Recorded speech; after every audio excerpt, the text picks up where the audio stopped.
Welcome to Day Zero Update for July 13th, 2025. I'm your host, Chris Elogi. I'm Brandon Perkins. And I'm Janra Victorio. And yeah, we've got not so much of a busy week this week of news. A couple of interesting things that have happened. The Last of Us Part 2 Remastered got an update. We got the Ghost of Yokei State of Play that happened to show us more of what that game's going to be. Yep. We got Nintendo taking away another thing that people liked about their storefront. And then we got updates on the weird Krafton Subnautica 2 stuff that we talked about last week. Yeah, it just gets weirder. Yeah, things have evolved and gotten weird. And we'll end here with the summer release preview. Probably should have done this a couple weeks ago, but we just had too much news the last few weeks. So we got time now. Yep. And there's still a ton of stuff to come. So we'll get to that here at the end of the show. But before we do that, we'll talk about what we've been playing. And I will kick it off here as I have been playing a good amount of College Football 26, the newest in the EA Sports College Football series that I would say largely is similar to the previous game. It feels like a more polished version of that, but it still has a lot of the bugs and such that I talked about in the review for last year's game. There's still a good amount of that and aspects of it that I just don't really like. So like the big new thing here is that the Road to Glory mode has a new beginning to it. Before you just make a character and decide whether they were going to be, like an elite level player, a good player, one that has to kind of work their way up to a starting job, or a walk-on at a school. And kind of reinforcing that a bit, they let you play in high school, sort of your final year. You don't play the games necessarily like you would in like the last few NCAA football games, where those kind of had almost zero personality to them. Here, the way that they do this is they give you kind of challenges. Generally, you get like 5 challenges to pick from. You need to do 4 of them. And if you were to do them well and, finish out the drive as a touchdown, that would add to your, what they call the tape score, essentially just your tape of highlights version of that you would send to schools, that kind of thing. Once you make your player, you pick 10 schools that are the ones you're most interested in joining. And so, yeah, you're kind of doing that. You can also import schools to this mode to play as your high school mode. So I kind of looked at what was there and found a Mountain Dew University school. And it's like, I'll just pick this because this is a really dumb thing to have here. And it's, a very bright green field in a lot of ways. And like that can come with specific players on the team as well as different stats for the type of school it is. I think if you were to use that as a legit university, you would have more effects that way, but you just use it as the high school was just kind of a way to go. But yeah, you pick these 4 challenges each game, though they do skip some weeks. And when you finish it, you'll start getting, offers of scholarships to certain schools. I'm pretty sure it does nothing to tell you which schools have sent you scholarships, unless you're like writing it down or taking screenshots of each one that pops up. Because there's points where you can remove schools and put new ones on, and it's like, well, I don't remember which ones gave me them, and it does not, I don't think, highlight any of them in any way, as far as I could see.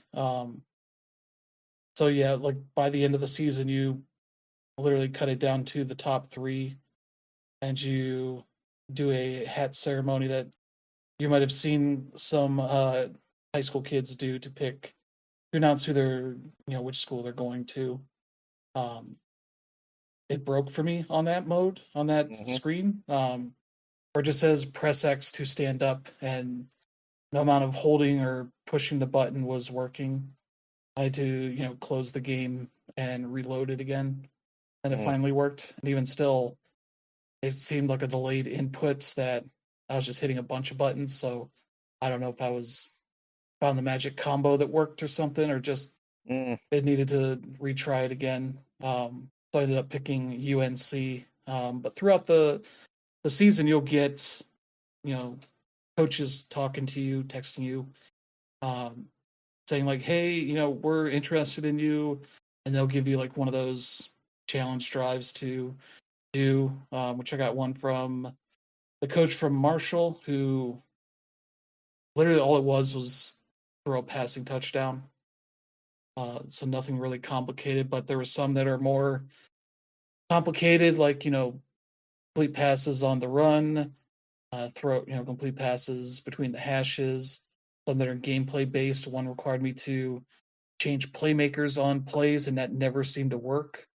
I don't know. I was playing with the classic passing system or the simplified passing system, so I don't know if that's just not available for that, and it did not know how to deal with that. Because it was telling me it was like hold left L2 down and flick the right stick, and it did not seem to do anything. I also had players occasionally were trying to motion and would just get stuck in place and would not move. Um, when I got to the actual college team, none of these issues really persisted. They don't force any of that, and it just kind of makes that part of the game, part of that mode, just seem like a really dumb execution on an idea that they already do. Beside where you just pick, whether you have an elite athlete, what level of athlete you have. Mm. You can potentially improve from where you start, but otherwise, it's just like this is all a bunch of extra fluff that really doesn't add anything to the game. Mm-hmm. Um, it's just a means of making it feel like it's more organic, and it really doesn't need to have that. Especially for how many games you're playing, it's like I think feel like it's between 6 and 8.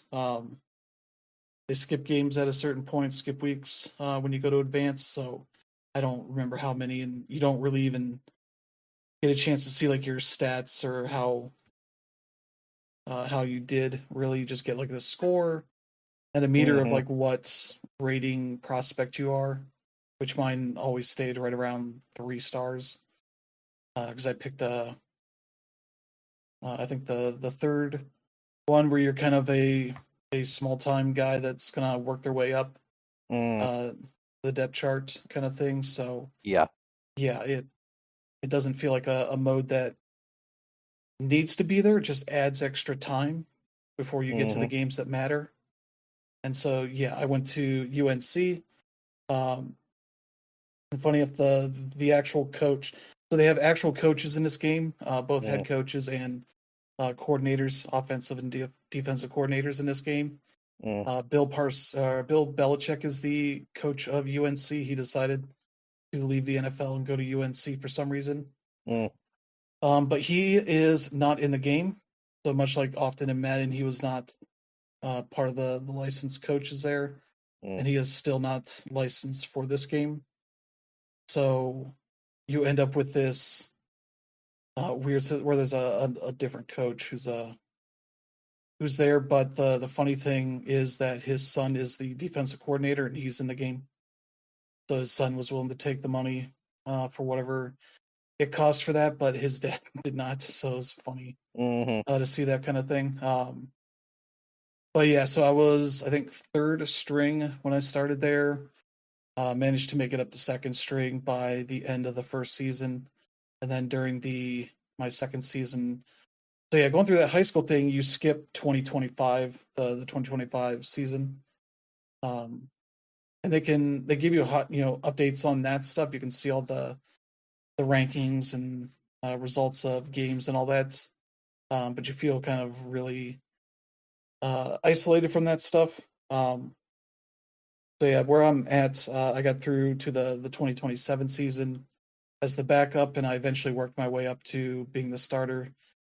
Despite my team starting 4-0 and then losing one game, and I basically got my coach's trust points up to the point where I could challenge.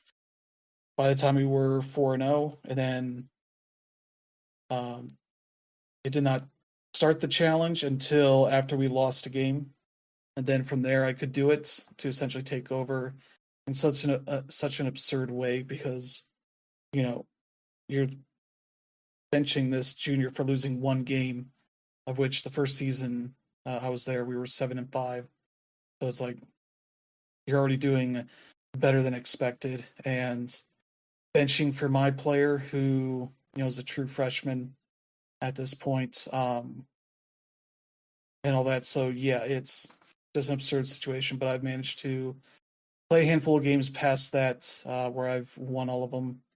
Um, the big change they've also made is that the wear and tear system from last year's game kind of didn't really work. It didn't feel like you had your bumps and bruises and whatnot kind of building up over the course of the game. It was basically unless you got some real big hit that would cause an injury, you were just perfectly fine. Whereas here, those things actually start building up, and it'll show you, your stats that are being deteriorated. So being a quarterback, my guy was constantly getting beat up because I would wait till the last second to try to throw the ball, and constantly getting creamed by a defensive lineman or whatever when I was throwing the ball away or trying to get a pass off or something. And so that definitely affected some of my ability to complete passes and run out of the pocket and that kind of stuff. That was neat. I've not played much with the dynasty mode to kind of see how that affects the full teams proper, but it does seem like it does have the intended effect this time around versus last year.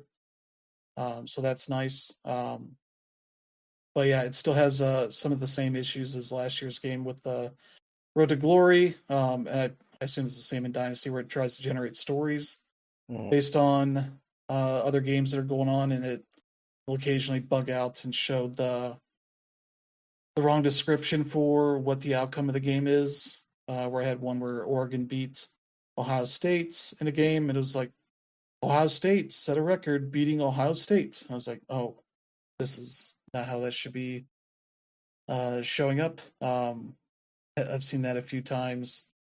There's also just some feels like some weird logic with the some of the top tier teams kind of ending up with a lot of losses, but I think that's part of the simulation stuff. But I haven't seen enough to see if that's a consistent problem or not. But yeah, it's just a little bit weird. They've also improved the thing where if you were looking at like the award finalist list, you could not tell what stats they had to see why they were, a top ranked player on this list. They do have that now. The little sidebar menu can actually show the stats for the season. You can also pull up a player page of stats now. I think that was one of my issues with last year's games. You couldn't really see how a player has like evolved and all that. So that's another change. And other than that, there's not really a ton else that's changed. It feels like just a more polished game. One of the funny things they did is they have a bunch of licensed music in this game, and on the menus, it's all been essentially redone by the in-house marching band they use for the music. So there's versions of like "Industry Baby" by Lil Nas X and Shabuzi's. I forget what a bar song, something like that. I forget what that song's name is, but got it right. It's called a bar song. That's yeah, literally what it's called. yeah. And I was like hearing this, and it sounded a bit like a Lil Nas X song. I'm like, the heck is this? And I pulled up the EA tracks, and it's like, oh, it's Industry Baby, but by the EA Sports College Football Marching Band. And it's like they did all covers of those songs. I assume they're actually licensed, but they do that for the menu music, so it made trying to stream the game much easier. Because all I had to do was just turn off the music for in the on the field stuff. 'Cause they do play actual music there. Um, they do have like the big intro videos has all Metallica on it, stuff like that. So there is some actual music in there, but otherwise it was pretty seamless as far as uploading a video to YouTube for that.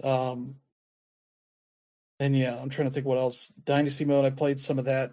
The recruiting seems basically the same. Maybe the logic's a bit better, but it's still kind of a very tedious experience. Setting that all up and divvying out the hours points that you have for each player and all that. So that really hasn't changed. I feel like the playing experience is still pretty good. Feels just more polished. You have less players just kind of flopping around. Though you get some of that still. I posted a video in the Discord that was my like my returner, my kick returner got tackled and then he stopped animating like he was planking. But the guy that tackled him that was under him started celebrating in a way it looked like he was spanking his butt while under him. There's a lot of some of that weird stuff happening there, but there's less flopping players around. And it seems like they fixed some of the issues with like the defensive backs tipping passes while they're physically not looking at the ball, just able to see out of their computer vision.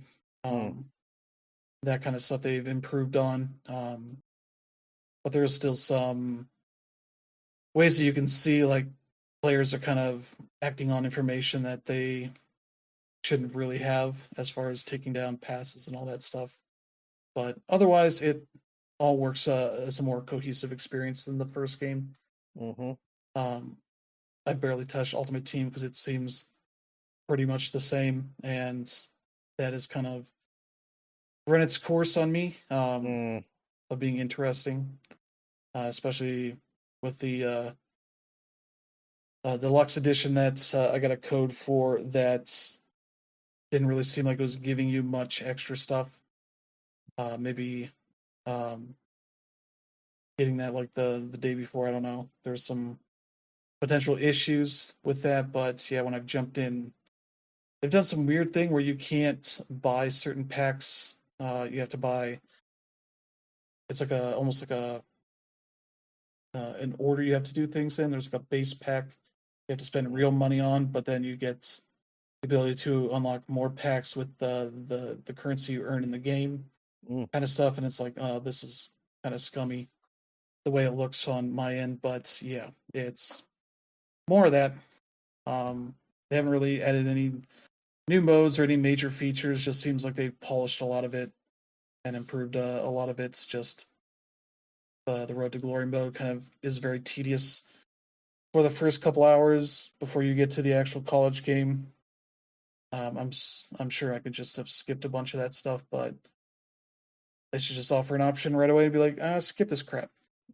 Just move on and just do the thing you were already going to do anyway, like last year's game. But yeah, that's College Football 26 so far. We put some more time into it, but that's what I've seen so far.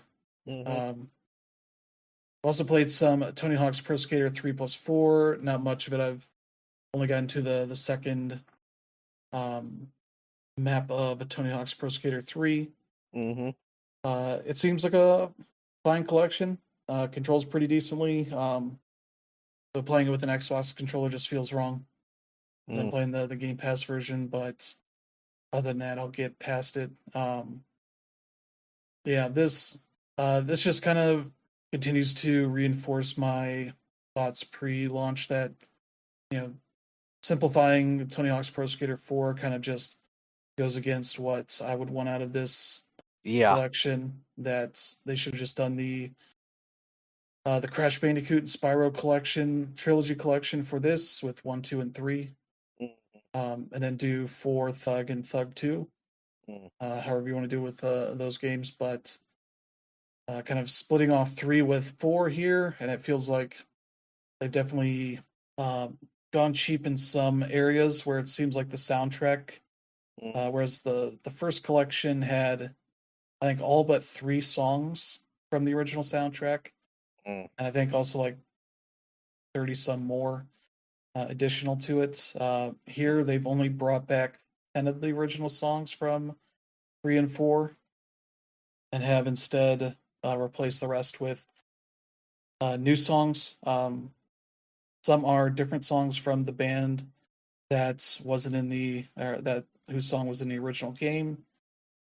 Some are like a re-recording of a song, probably I assume due to music publisher fuckery, that kind of stuff. But yeah, there's not a ton that I've heard so far that has been hugely interesting on the soundtrack. I've not looked at it yet to see what all is on there. Been a few songs that have been nice to see, like Ace of Spades is in there. I think it was one from one of the original games there. But I believe some of the other stuff, like Alien Ant Farm song, is not on there. AC/DC is not on there, which isn't a huge surprise, but also this is published by Activision and Microsoft. They could have afforded it. Not that big of a deal. But yeah, you kind of lose out on that stuff. Yeah, Bam Margera's an unlockable skater. You can get him pretty quickly if you want him. You basically just go in and create a custom skater, and that unlocks a challenge completion that gives you $5,000, which is what you need in the shop to unlock him.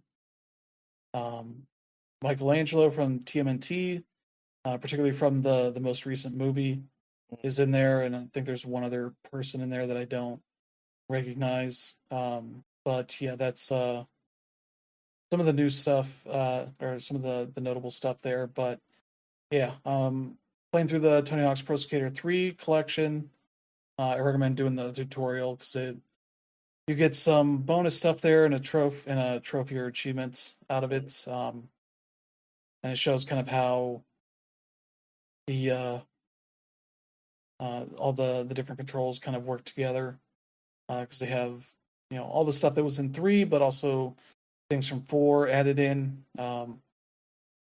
there. So you got the spine transfers and the sketching and some of that other stuff to it. But yeah, it looks pretty good. It runs pretty well. I look forward to playing some more of that, but yeah, I'm not really super enthused on it. But yeah, there's that. I played some Worms Armageddon Anniversary Edition. I got a code for this and did a stream, mainly because they added some new games to it, or new old games. They added the Mega Drive version of Worms and the Super Nintendo version of Worms. I believe these are both the PAL versions of it. And there's a Game Boy Color version of Worms Armageddon that I think was in the original collection, because you get a trophy for playing the handheld game, as it calls it. So that wasn't in there. And then there's a Game Boy Advance version of Worms World Party, which is essentially the third game in that series. It was interesting playing those old games to see like what Worms was on platforms that were not the mainline platforms for those games. Like the Mega Drive version of Worms, weirdly enough, doesn't distinguish between the different teams. You have worms that look exactly alike, and you're just supposed to know which one's which by the names or something. But they're all using the same font. Whereas in the Super Nintendo version, the enemy worms have a different colored name to them, so it makes it much easier to tell the difference between them. Otherwise, those two versions are very much identical. But it was interesting seeing like that was the whole thing. Mm. So I was basically just doing like a quick match that just had me play both sides. So trying to figure out like which one was not one of my teammates, and the Mega Drive version was a interesting experiment, but yeah, that was kind of the worst of the versions I played here. Super Nintendo one worked just fine. As is, you could easily tell which worms were not the ones you were supposed to attack. Has a pretty decent arsenal of weapons there. It's just the method of accessing that stuff is a little bit weird, but Yeah. It does have rewind to it, so if you made mistakes or whatever, you could fix that. And then I played the Game Boy Color version of Worms Armageddon, which worked pretty well. Other than it being a Game Boy Color version where it's fairly low resolution and you can't really see that much of the environment around you. That still worked out pretty well. And then there's the Game Boy Advance version of Worms World Party, which seemed kind of busted. Did the same kind of quick match thing. Though it just had me on one team against an AI team, so that was pretty easy to set up there. But the AI team often did not know what to do, so they would just sit there and waste their turn and just end it without doing anything. Even if I was in clear sight of them, if they were just on the wrong kind of generated terrain, they had no idea how to deal with that. So it's like, oh, this is not a great version of this game. Also, being a Game Boy Advance game, it's constantly making weird noises as a soundtrack. Yep. Because that's how a lot of Game Boy Advance games, if they didn't have any idea what the soundtrack should be, which Worms soundtracks are already weird. Because you often got, Worms saying weird things often, and this one actually has, a little bit of voice audio here, but not really, audible audio, just chirps and such. But yeah, the AI worms just did not work particularly well, so I ended up winning pretty easily on that. And then I played a regular match of Armageddon, just a quick match, and it threw me against the Royals with the Queen, Prince Charles, and Prince Andrew, and I was like, oh no, we got Prince Andrew in a game, who is, you can look up his wiki page and see how many controversies he has. Oh, there's so many. So that was funny to see. And then the Prince of Persia, just in case you wanted to be reminded that Ubisoft, published the game back then. So they threw in some references to Ubisoft properties in there. So amongst these royals was Prince of Persia. And they killed me pretty easily because I did not have the controls as easily accessible as they were in the emulated games. That's sort of the main version of Worms Armageddon that you're playing there. So it's been up-res pretty well. This is a digital clips collection too, so they've got some decent amount of video stuff in there. It's not as well executed as, or like in depth as like their master collections and all that. Even the Atari 50 collection, but it's got a decent history of the Worms franchise. It's just weird to have that kind of thing for this franchise when it's mainly focusing on one of the games, versus having Worms Armageddon, Worms World Party, like at least a handful of different games. It seems to just be the one Worms Armageddon. It has online play, ranked matchmaking, and all that kind of stuff, so you can have all that kind of fun there, as well as local play if you want that. So yeah, it's got a lot of fun stuff there. But yeah, that's up now on everything pretty much at this point. And the last thing I've been playing is American Truck Simulator. As they had the new DLC adding Iowa to the game. I managed to get 5 of the cities done so far for the event they have for the DLC's launch. So yeah, been enjoying that a lot, and that's pretty much what I've been doing. So how about you, Brandon? What have you been doing? Well, I finished Deus Ex a couple nights ago, and tried to go ahead and get all three endings because you can pretty easily get all three of them once you've gotten to that point in the game. It's just a matter of what sequence of tasks that you need to perform in order for it to get them. And I do need to remind people, this is the version of the game I played is Deus Ex: The Conspiracy, the one that's for the PS2 that was put out on PS Plus. So I played it on my PS5, and the game that particular adaptation is actually very highly regarded because it actually managed to take the sort of honestly kind of complex mechanics that come with a type of a full simulation game of that caliber and made it very accessible for console players. There are definitely some areas where they kind of had to either like cut corners or they decided to add some new stuff. Some of the graphics in particular are not as good on that version as they were on the original PC version. Because like I said, this was originally PS2 and still kind of struggling at that time with trying to mimic the graphics you could get on a PC and a console at that time, to a certain extent anyway. But the game ended up being like really fun and ended up like being incredibly, honestly, really easy to figure out how to play. That first, once you go through like the training thing, which I absolutely recommend anybody who's playing this game the first time to go through the training area just to figure out how to play the game. After that, and you're sort of thrown into the field, it's actually pretty easy to figure out like what you need to do. Although I would recommend just because this is an old ass game, don't automatically assume that the AI is going to be really stupid because funny enough, the AI can be surprisingly smart for a game that is 25 years old. That's not to say you also can't find ways to exploit it either.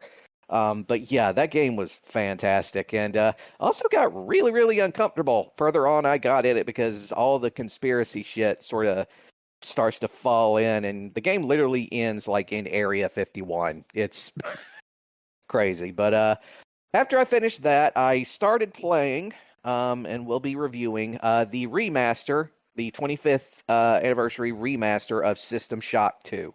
I played the original System Shock 2 on the PC back in the day, and as I've said numerous times before, that game is still fantastic, but the UI has not aged well at all. And a lot of it has to do with the simple fact that unless you go, much like with what I said with Deus Ex, unless you like go through like the training stuff to find out how to play the game, this game is going to be extremely like opaque to you in when you're playing it. For one thing, and this is just like this will always be my one big pet peeve with this game more than anything else. And honestly, this goes for a lot of games that are like it.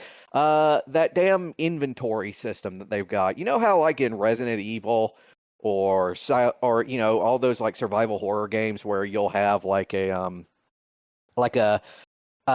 inventory that is only so big so you can only fit so many things in it at once, and you're constantly having to drop stuff in order to get other stuff or moving stuff around to make space. Yeah, that's in this game, and it can be incredibly annoying, especially if you don't go in there and like move around some stuff on the control bindings, especially when it comes to things like shifting between weapons or trying to get stuff out of your inventory mid-combat, stuff like that. But other than that, if you ever wanted to, let me put it this way: when people they're right, because pretty much everything that you encounter in System Shock and BioShock, Irrational Games did it first with System Shock 2. The vending machines that have the voice, having a wrench as your primary melee weapon, the hacking mini game where you need to like, including vending machines where you need to like connect stuff in order to get it functioning successfully, or hacking into like security systems and moving around like turret systems and stuff like that. All that started in this game. Also some thematic similarities as well. Also that whole thing of like having the I guess the respawning station that you have to find in order to more or less save your progress, or be able to like come back to an area that's not as distant as it was. Yeah, that also started in this game as well. So yeah, but there's like I mentioned the UI. Graphics wise, a lot of it has surprisingly held up pretty well. Like, it's still very blocky, but as far as like character graphics and stuff, for whatever reason, that kind of low poly design has seemed to have aged oddly well over the years in comparison to like a lot of other games. And I'm not sure if it's because indie developers have sort of embraced the whole low poly thing now that that's easier to get a hold of. But it still manages to hold up really well. Also, this game can be legitimately scary, even despite the fact that this game is like 25 years old. Legitimately. If you remembered how in BioShock, every time you were going around a corner and you would hear like an enemy just sort of howling down a hallway or just creeping around the corner and you just know they're coming, or you can see their shadows or anything like that, System Shock did all of that first as well. And if you also remembered what happened if you ended up tripping the alarm, which ended up attracting all the enemies in the world to you, yeah, that happens here too. And there's not really a limit on them in any of this game. There are basically infinite enemies that can be spawned if you're not careful. And keep in mind, stuff like ammo is a commodity in this game, especially when it comes to having to buy it, because stuff in this game costs nanites, which are essentially your currency in this game, and that currency is used for not just for vending machines, but for a bunch of other stuff too, like when you're wanting to hack into stuff, that costs nanites. If you want to use one of the surgical tables so you can restore all of your health, that costs nanites. And then, of course, there's another thing about this game that I am so glad they decided to get rid of when Irrational decided to start BioShock, which is the degradation system. Because with the exception of the wrench, all of the weapons in this game degrade over time and will eventually break, and you will need to repair them. And not only do you need to repair them, but you will also need to get these, I forget what they're called. I guess they're called like weapon restorers or something, so that you can bring the quality back up to serviceable or whatever.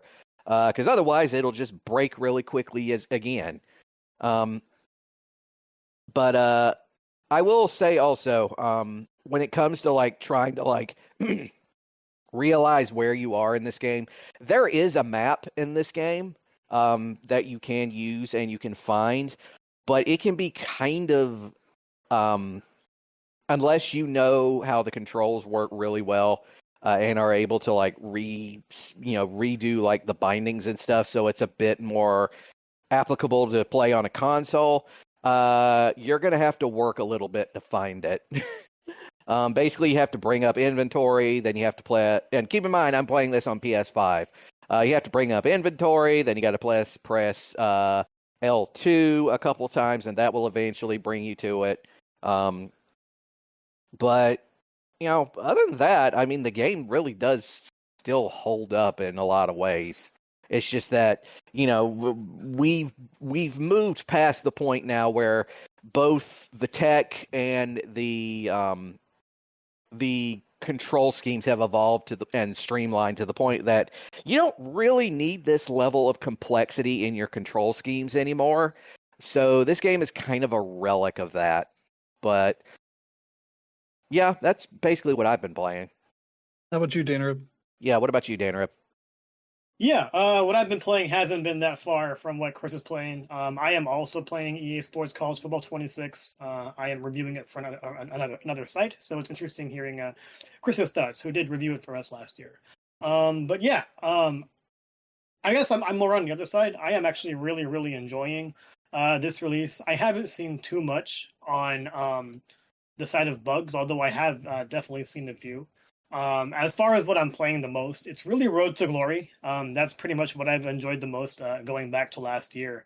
And yeah, I decided to make my player based on Cody Rhodes, the wrestler in the WWE who people call the quarterback. So I had him start off in Georgia, where he was born. And yeah, like whatever city there, I went with the Renegades. And, like Chris mentioned, all it really does is make it seem a little bit longer. But I actually am really enjoying this aspect. Aside from like what little you do with actual games, because I think it's like 3 or 4 games. It's not even really too many. You really have to perform well in order to impress coaches and their recruiting programs. And one of the main things you do is you want to keep a top 25 sets of colleges that you want to be able to commit to, and the way you play on the field really depends on whether or not you get these offers. And then when you get the offers, you don't actually have to accept them. If anything, choosing to commit early pretty much like keeps you on the list, and there's no reason for them to revoke their offer. But at the same time, it's really interesting seeing how things end up going. So in regards to like some of the practice or the tape that you have to submit to these colleges, as Chris mentioned, you have to pick through a bunch of practice mini games depending on what they're looking for. And yeah, like there are definitely some problems, especially for me in regards to doing a lot of the new stuff. Like one thing that I particularly struggled with was the option game, being able to read the defenders and choosing which option, whether to keep the ball yourself, pitch to the wide receiver, or pitch to the running back to get a touchdown. Like that's something I struggle with. There's also a new passing mechanic, which honestly I'm liking, but at the same time I'm not really finding it that much different from the traditional pocket passing we've seen in the past. The placement that was introduced either last year or 2 years ago in Madden is something that I'm not a fan of, but I do like this more revamped passing game. So yeah, when it comes to those, like you want to pick the mini games that you like the best. That way you can score the highest, and that's what's really going to impact the colleges that pick you. Ultimately, my choices were between San Jose State, my actual alma mater, Georgia, which has obviously always been a superpower in college football, as well as Ohio State. And I always favored Georgia because that's where Cody Rhodes is from. But my performance on the field and in practice never really got there until the very last week. And the reason why I got there was because I actually lowered the difficulty. So it made things significantly easier. And yeah, they're not going to punish you for that. So at the end of the day, it also made my experience better. So when it comes to the actual signing day, or when you want to pick your college, they go to the high school gym. It'll look at the top 3 caps that you're going to choose who to commit to. And you have the option of like faking out the audience and things like that, which you can actually get a trophy for. But yeah, that's also where I ran into one of my first issues with bugs. Like Cody wouldn't stand up from his chair in order to pick a cap, so I had to actually reset the game in order to make that work. Ultimately, it did, but obviously that was an annoying thing. So yeah, I faked out all 3 colleges, but eventually chose Georgia, which actually sort of was a mistake because, obviously Georgia is a superpower. I am only a 3-star recruit, and I had to grind my way through practice. And the main way I did that was by picking like my favorite game out of the 3 that they offered. One was the option game. One was, just typical, I believe it's 5-on-5, where you just try to throw it to the open receiver. And then the other one is like like 5-on-6 or 5-on-7, where you want to be able to still throw to the open receiver and score as many touchdowns, but it's harder because you're at a disadvantage with more defenders on the field. And yeah, like I continually did well on those, and I didn't actually start my first game until the SEC championship, which was like the qualifier in order to get into the college football playoff. And actually, no, I did not even play the SEC championship. My very first game was actually the Orange Bowl. And yeah, I ended up finally starting in the college football playoff after beating out two other quarterbacks who you have to go back to like the high school mode, or not really the high school mode, but go back to playing these certain mini games and doing better. The cool thing was that you were able to see like what score you had to get in order to get the head start on the other two guys you're facing. And I'm not gonna lie, I cheated a little bit. You have the option to restart at any time. So if you weren't doing so well and you're on your last rep, you can go ahead and restart. So I definitely cheesed that a little bit. And yeah, I ended up starting in the last two games during my redshirt season, winning both of those, throwing 8 touchdowns each. And then all of a sudden, the following year came in. It was 2027. Georgia was led to another undefeated season, and we won it all. So yeah, that was a pretty cool experience. I eventually used the transfer portal to get to San Jose State for my sophomore season, and I'm still playing that. But yeah, I've also been playing the game a little bit differently. Last year I platinumed the game. The game actually has a fairly easy platinum. The hardest thing there's only 16 trophies, and the hardest thing you have to do is win a few online games. And my last trophy is to move myself from recruit to freshman in the road to the college football playoff mode, which is easier said than done. I think part of my success last year was just playing early and all of a sudden getting the luck of the draw by going against people with bad internet. And, if you sign off the game for any reason, you'll lose. And I think that's what happened to my opponents before. So I'm definitely having a harder time with it now. It's my last trophy in order to get the platinum. And yeah, I'm definitely grinding my way through it.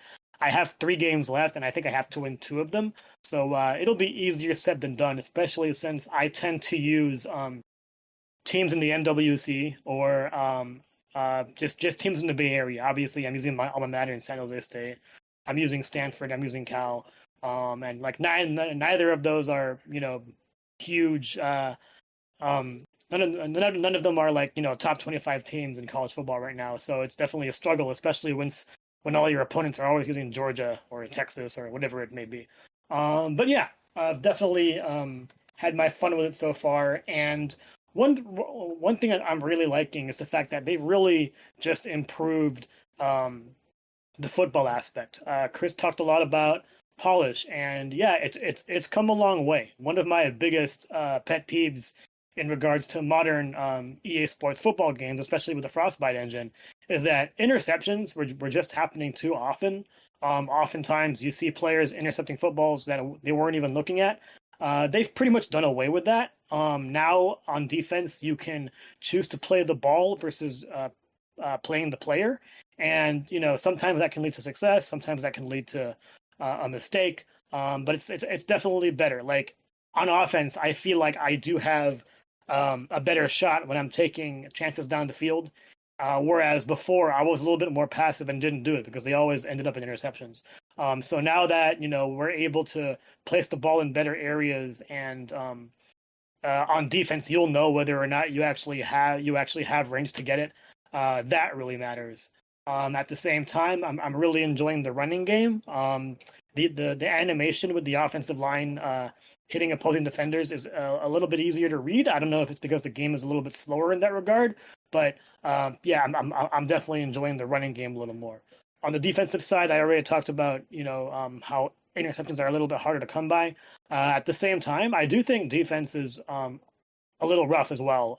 Defense has been like my hard point when playing online. People are just beating me down the field a lot, way more than I'm used to. So I'm definitely seeing the difficulties there. But yeah, I'm really enjoying the game. I'm looking forward to playing somebody that I actually know. And yeah, I have one more trophy to the platinum, and hopefully I get there. And again, I do have my review going up front of the site, but that's neither here nor there. Aside from that, I'm also playing Tony Hawk's Pro Skater 3 and 4. I have not played too much of it. Main reason being, of course, I've been playing college football. But yeah, I've been really enjoying the game so far.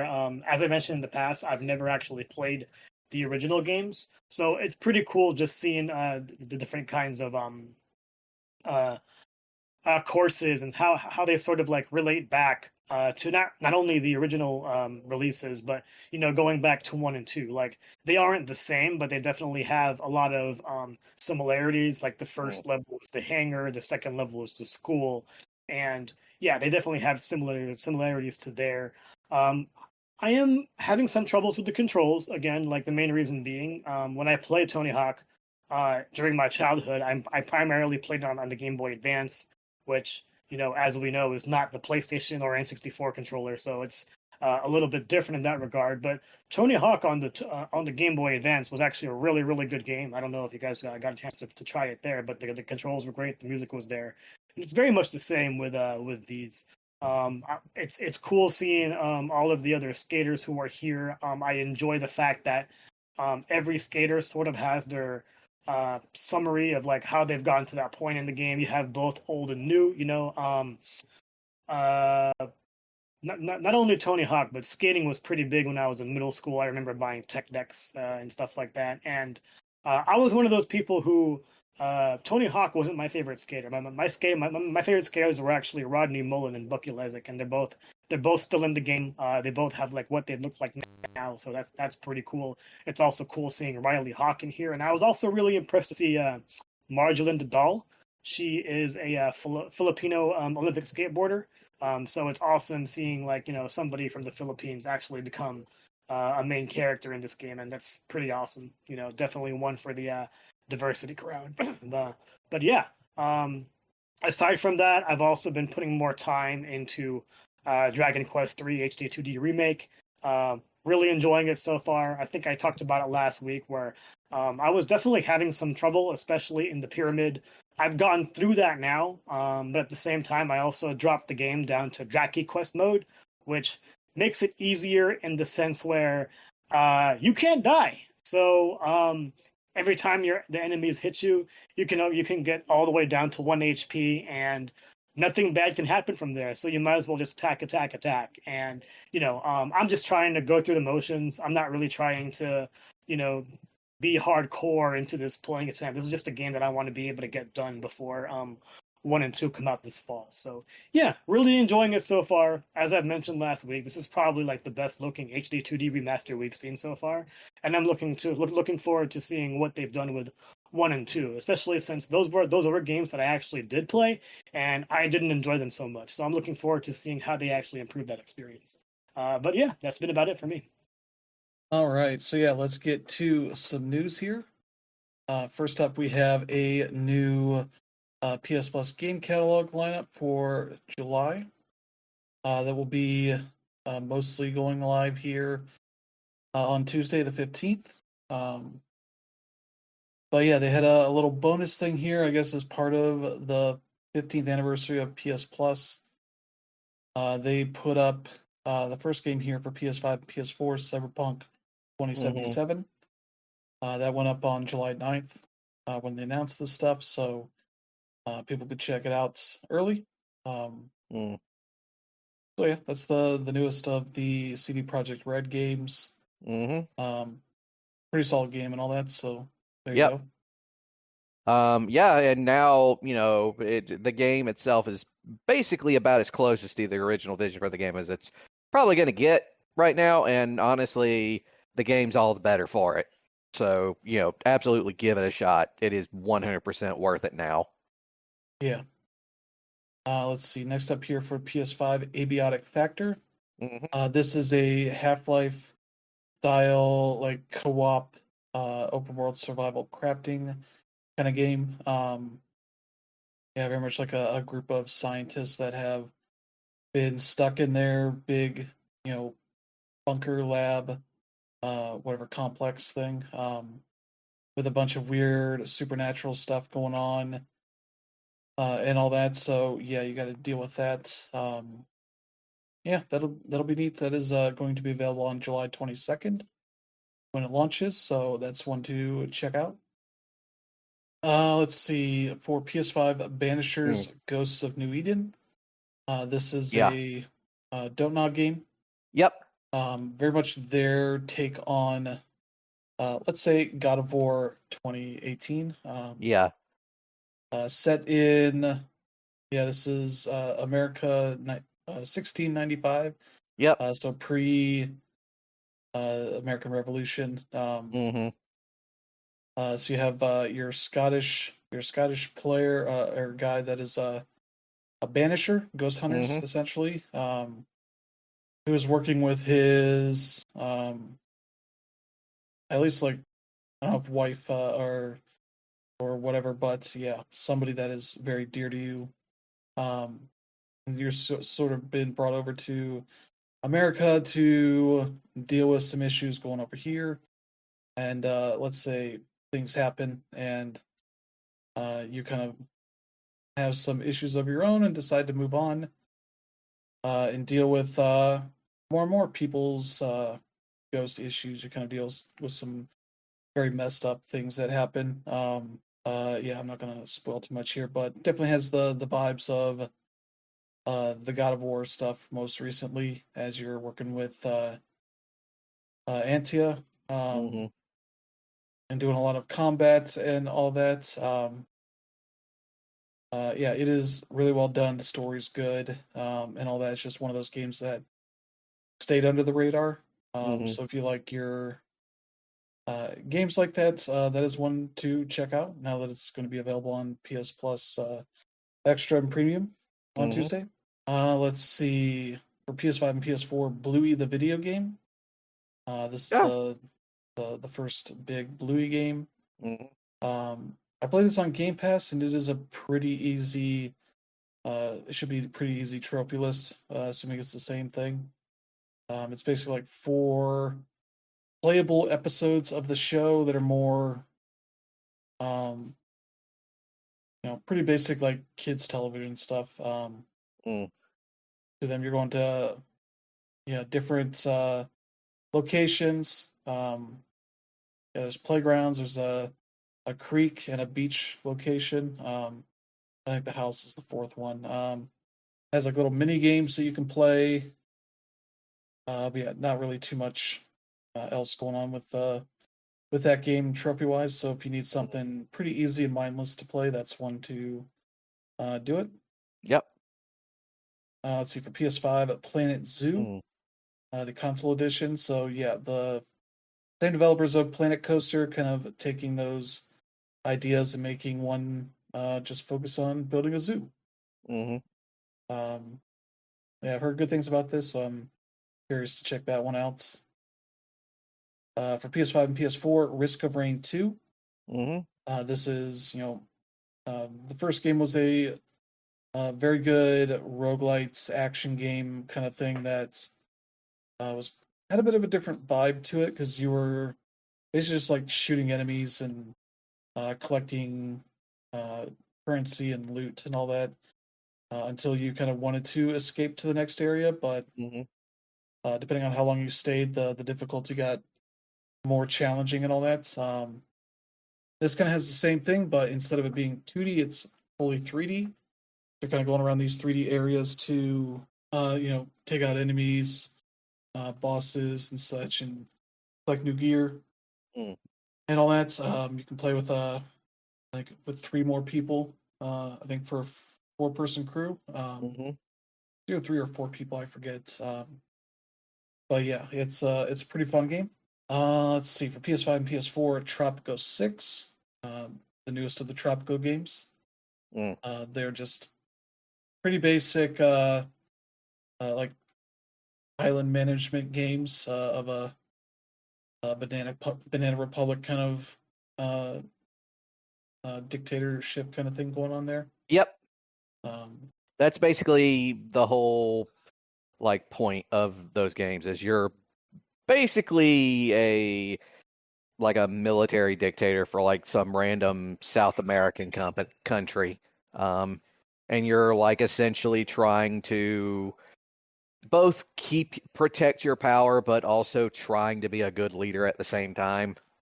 which, as you find with games as in reality, a very delicate balance and generally not one that is always going to go well.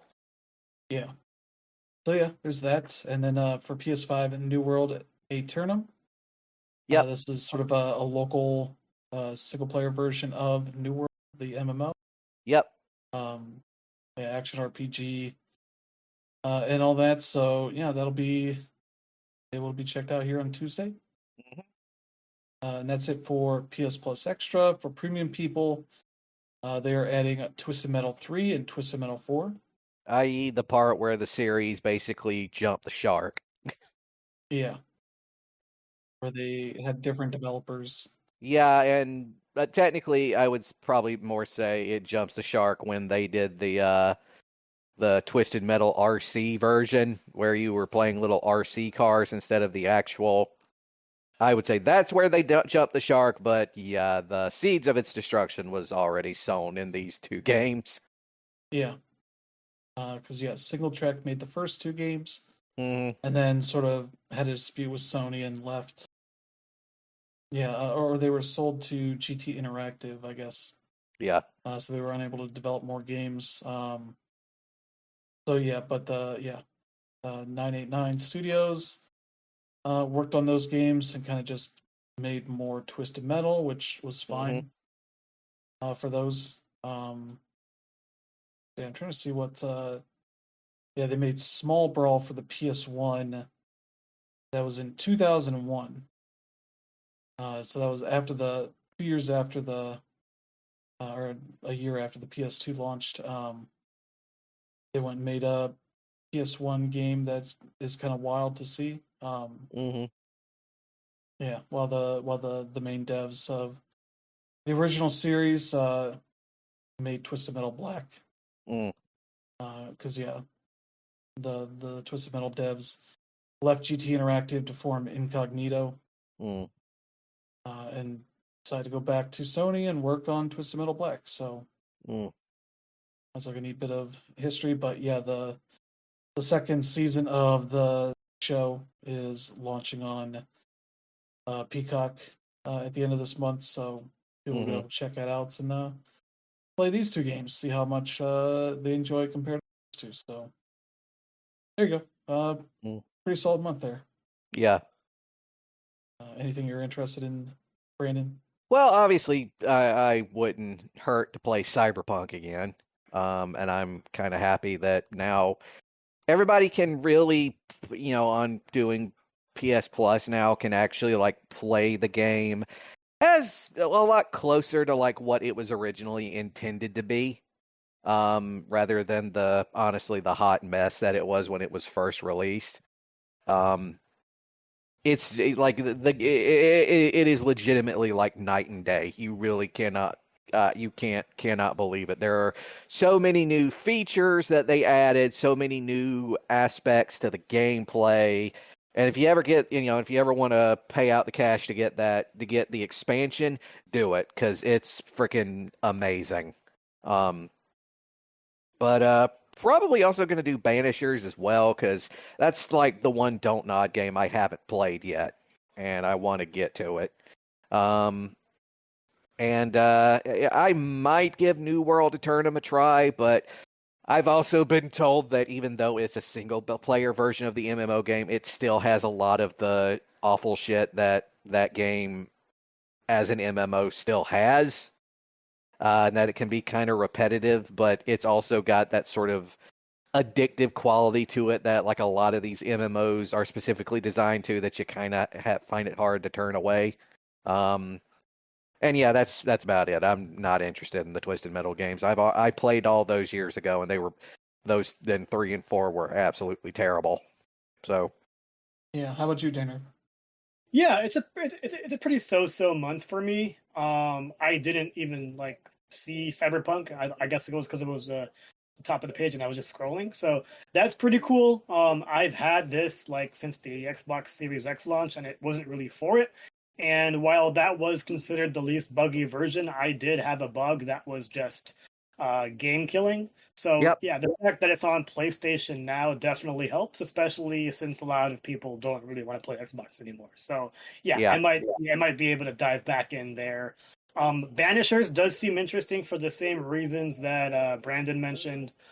We do have a review on the site from Miles who gave it a 3.5, but the fact that it's 25 hours doesn't really give me much desire to play it. And yeah, I want to play Bluey. Chris said why, so I'll just end it at that.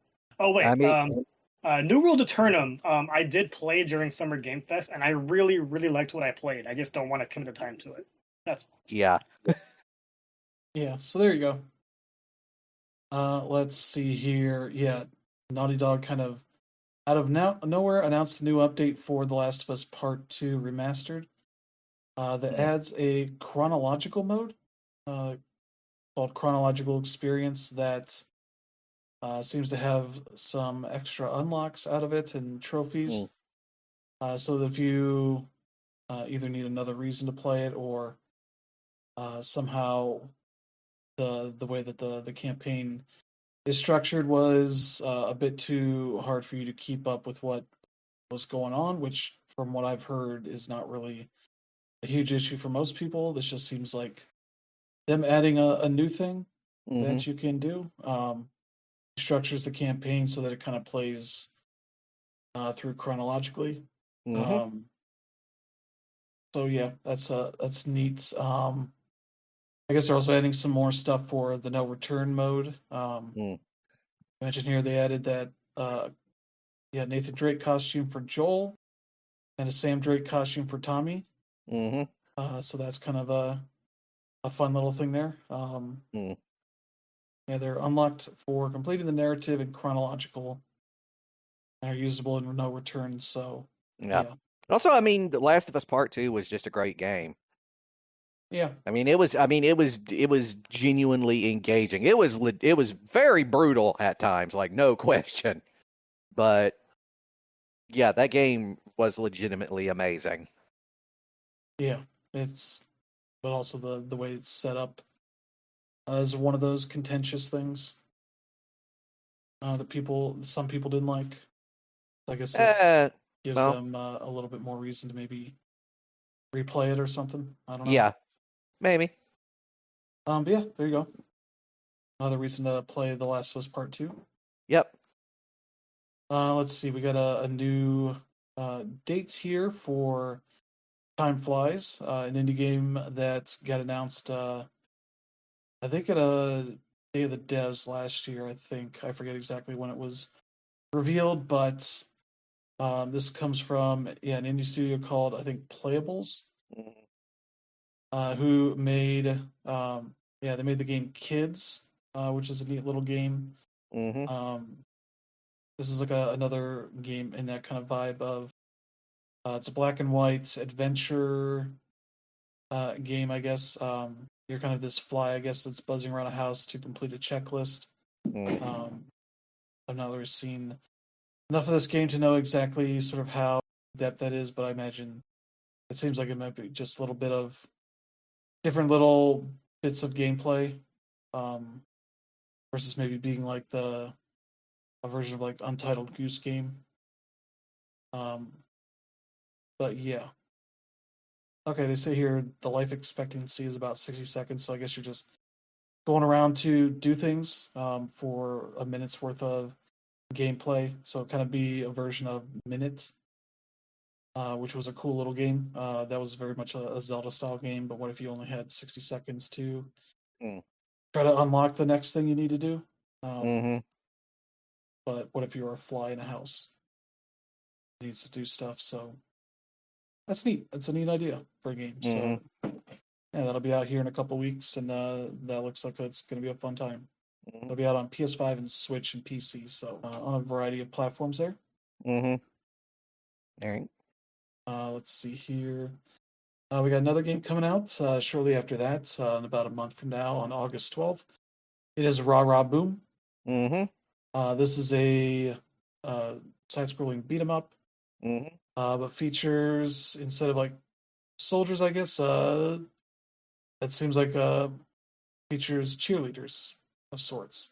Why I not? guess they're called like ninja cheerleaders. Mm. Yeah, you can play with up to 4 total people. Yeah, you're on a future Earth overrun by rogue AI.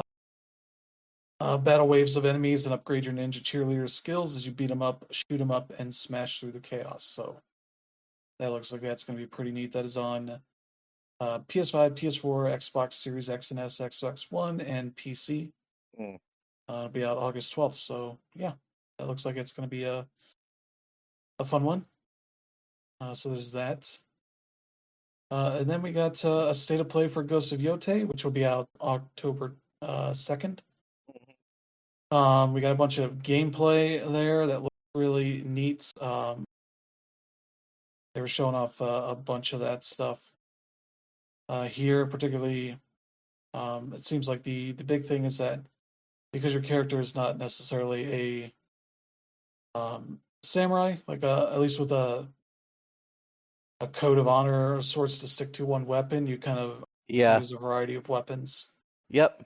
to take out enemies, including like spears and there's like claw weapon you have. Yeah. That looks really neat. And I think you eventually get like a Tanegashima rifle at some point.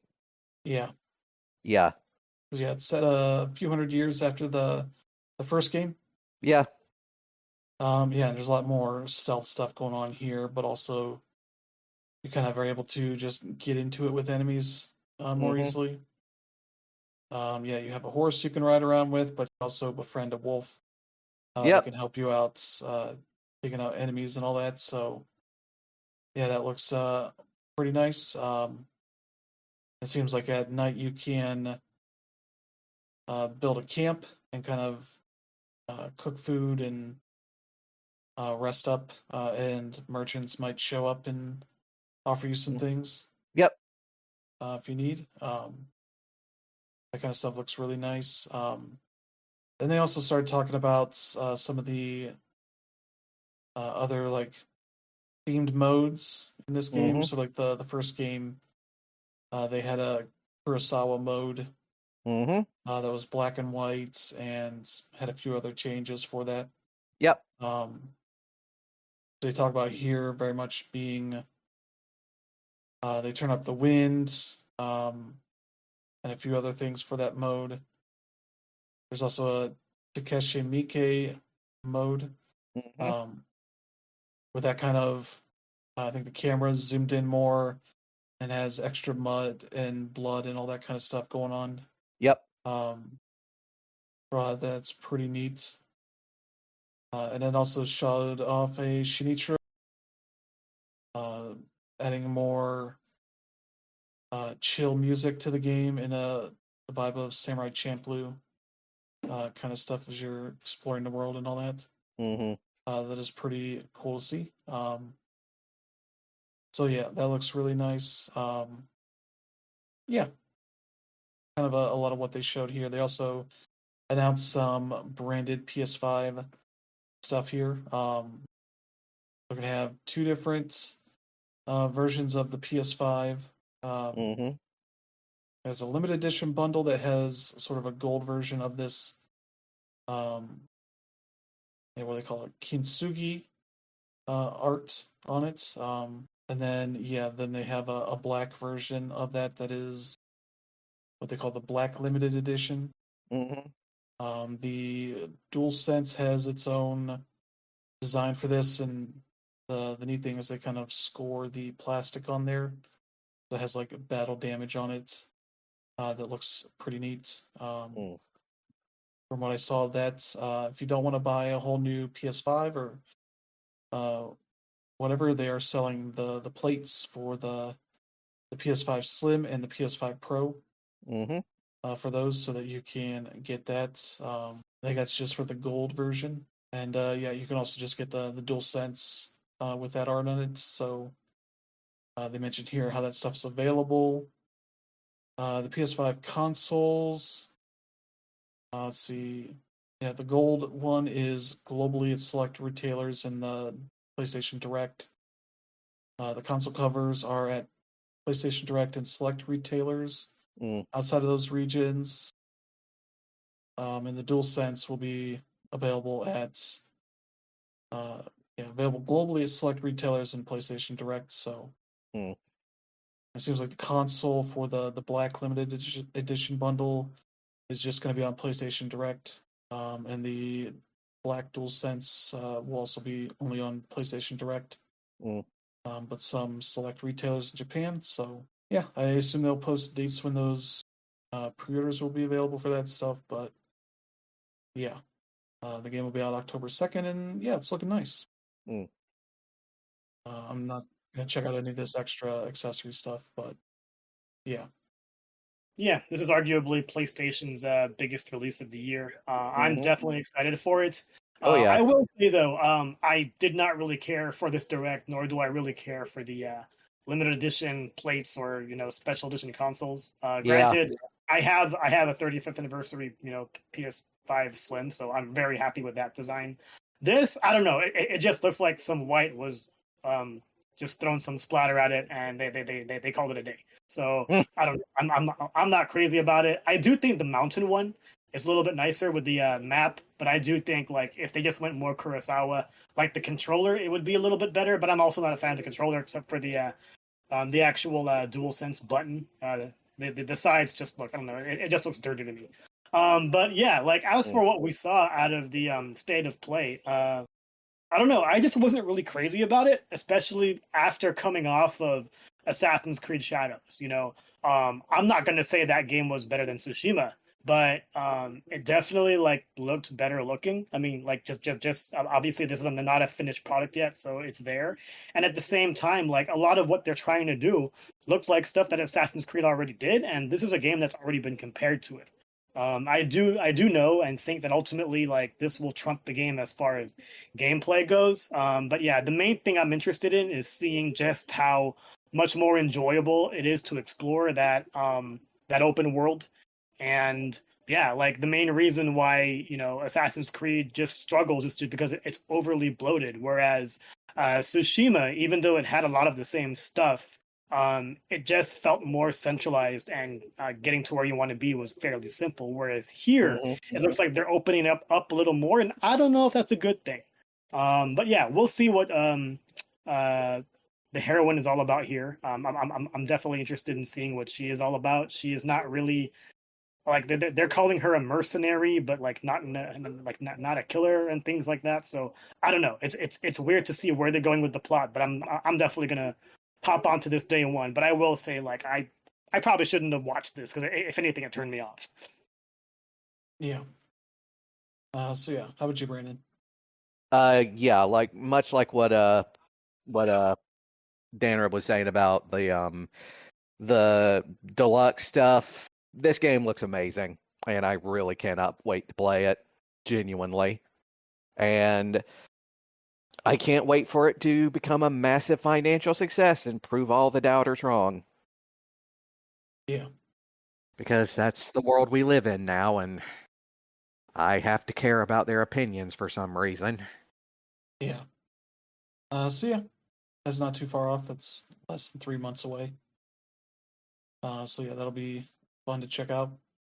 Yeah, I saw people on Twitter whining about how they killed off Jin for this, and it's like, dude, that was 300 years ago. They didn't kill him off; he just lived his life. It's not like Yeah. this is what's his face from Assassin's Creed 2, where you need to see his entire fucking Mm.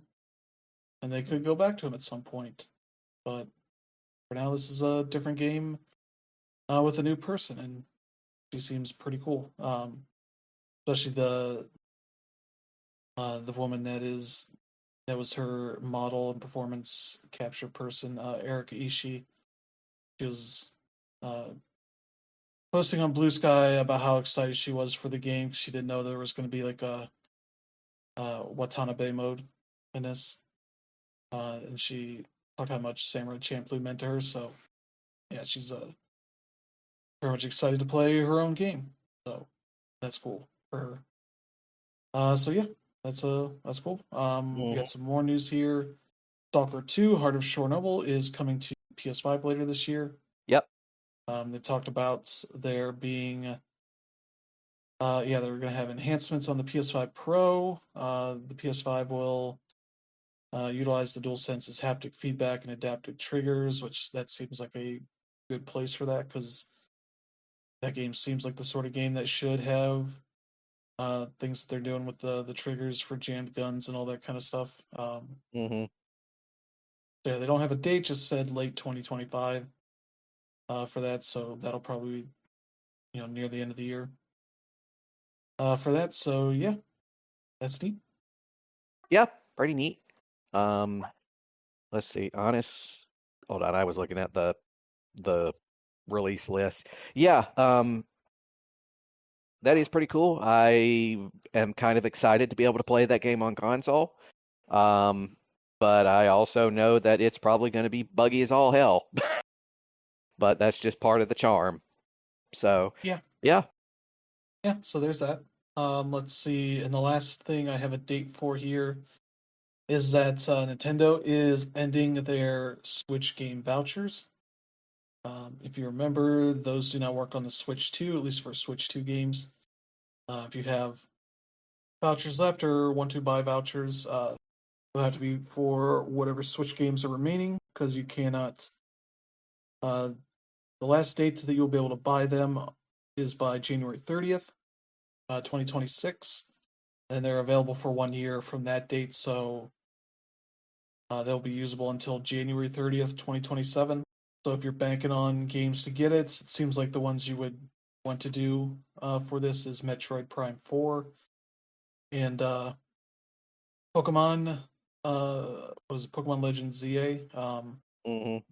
Doesn't seem like the two, and you just do the upgrade, I assume, for that to the Switch 2 versions. That'd be an extra $20, which I don't know how much you're saving on top of that, but yeah, that's kind of where you're going with that.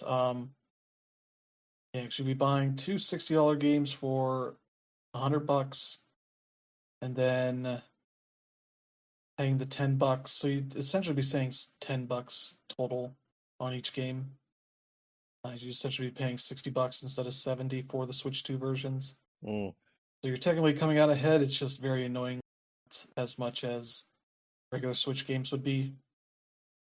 But yeah, that's kind of where that is for the time being. So yeah, there you go.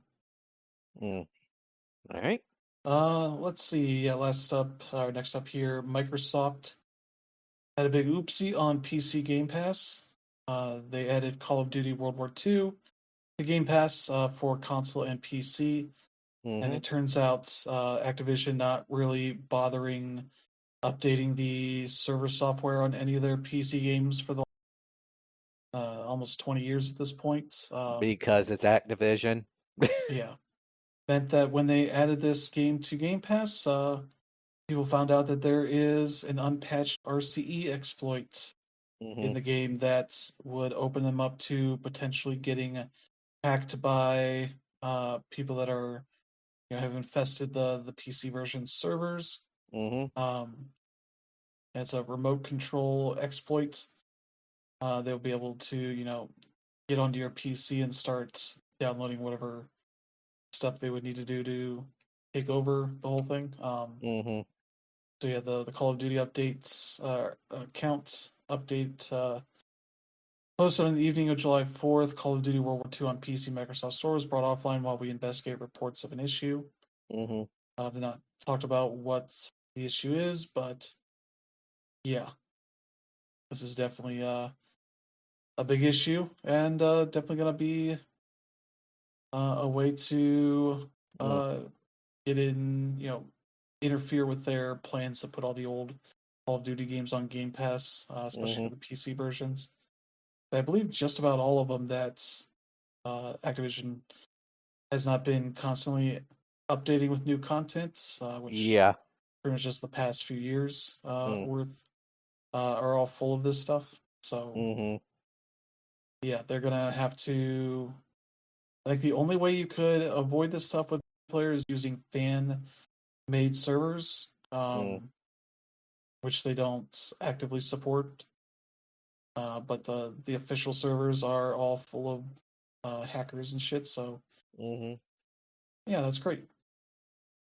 So yeah, more fun. Microsoft dealing with the bullshit that Activision Blizzard left for them. Mm-hmm. Yep. The next up here, we'll get to the Krafton issues. Yep. Here we go. So they delayed Subnautica 2 to 2026. Mm-hmm.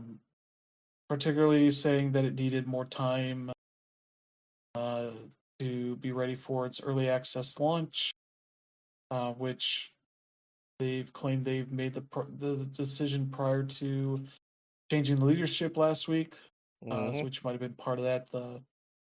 I can imagine the three guys that were in charge of the studio tried to push back and were shown the door as a result.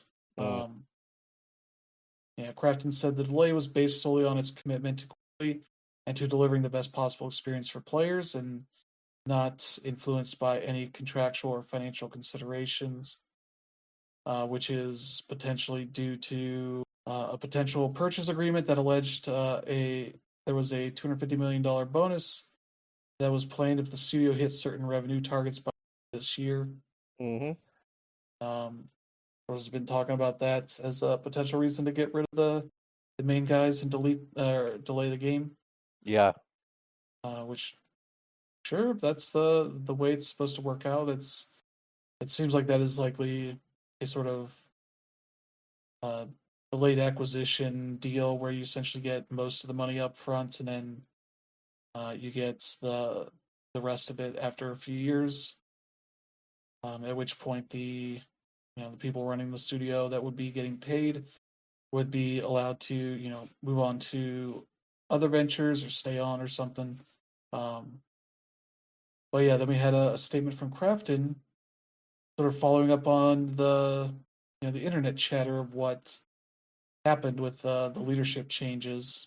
They said the absence of core leadership resulted in repeated confusion and direction, leading to their decision to delay the release to 2026. Saying Subnautica 2 was originally planned for an early access launch 4, but the timeline has since been significantly delayed. Krafton made multiple requests to Charlie and Max to resume their roles as game director and technical director, respectively, but both declined to do so. Mm-hmm. In particular, following the failure of Moonbreaker, Krafton asked Charlie himself the development of Subnautica 2. However, instead of participating in the game development, he chose to focus on a personal film project. They also confirmed or continued, Krafton believes that the absence of core leadership resulted in repeated confusion and direction and significant delays in the overall project schedule. We are deeply disappointed by the former leadership's conduct, and above all, we feel a profound sense of betrayal by their failure to honor the trust placed in them by our fans. Mm-hmm. That's a lot of drama added into there. To uphold our commitment to provide you a possible gaming experience, we made the difficult decision, or the difficult yet necessary decision to change the executive leadership. Yeah, they also addressed a $250 million earnout detailed in the purchase agreement. In addition to the initial $500 million purchase price, we allocated approximately 90% of the up to $250 million earnout compensation to the three former executives, with the expectation that they would demonstrate leadership and active involvement in the development of Subnautica 2. Krafton is committed to fair, equitable compensation for all remaining unknown employees who have continuously and tirelessly contributed to Subnautica 2's development. We believe that the dedication and effort of this team are at the very heart of Subnautica's ongoing evolution, and we reaffirm our commitment to provide the rewards they were promised. And yeah, the former co-founders have basically contradicted the claims in this statement, and subsequently filed lawsuit against them. Yeah, so let me see here. Yeah, hours later, Charlie Cleveland took to Reddit to announce that he and his peers are suing. They're being filed. This lawsuit's being filed for breach of contract, but the specific complaint is currently under seal. Probably until any sort of court case starts here. The details should eventually become at least mostly public. You all deserve the full story. Suing a multi-billion-dollar company is a painful, public, and possibly protracted way was certainly not on my bucket list, but this needs to be made right. Subnautica has been my life's work, and I would never willingly abandon it or the amazing team that has poured their hearts into it. And he said that the current early access build are, the founders know that the game is ready for early access. But we thought this was going to be our decision to make. At least for now, that decision is in Krafton's hands. Yeah. So yeah, they claim it was pretty much ready to go. But yeah, the Krafton claims it's not, and that they had to get rid of the leadership to make sure the game releases in a state that is what they want. But potentially having this payouts be an issue now, especially with the claims they've made about the founders not being actively involved in development, has caused this big lawsuit. So yeah, we'll see how that goes, because that's going to be seemingly pretty messy. So it's going to be so messy. The discovery period alone is going to air out some really dirty laundry, I suppose. Yeah. And so yeah. Yeah, it's definitely a weird mess, especially with how Subnautica was delayed with that information being known. Like, it's going to be interesting seeing how the lawyers try to find ways to make whatever argument of the case work. But yeah, this sucks. Yeah. yeah. Got to be real shitty to know the state of your game and have your publisher essentially just come in and override you over a claim that the game isn't as ready as you seem to believe it is. So yeah, we'll see how this ends up turning out, but probably going to be a while before we hear anything more as the lawyers and such go over all the details of this. They could easily just come to some sort of settlement agreement, and we never hear anything else going on here. But yeah, there you go.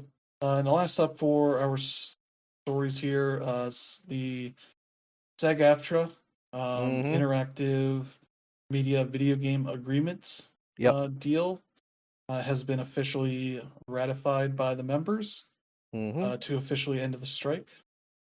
95.04% of the union has approved of this deal. So yeah, that is great to see. It'll see pay rises at a rate of 15.17% as it goes into effect, with an additional 3% increase over the next 3 years, starting in November. The maximum overtime rate for overscale performers is now based on a double scale.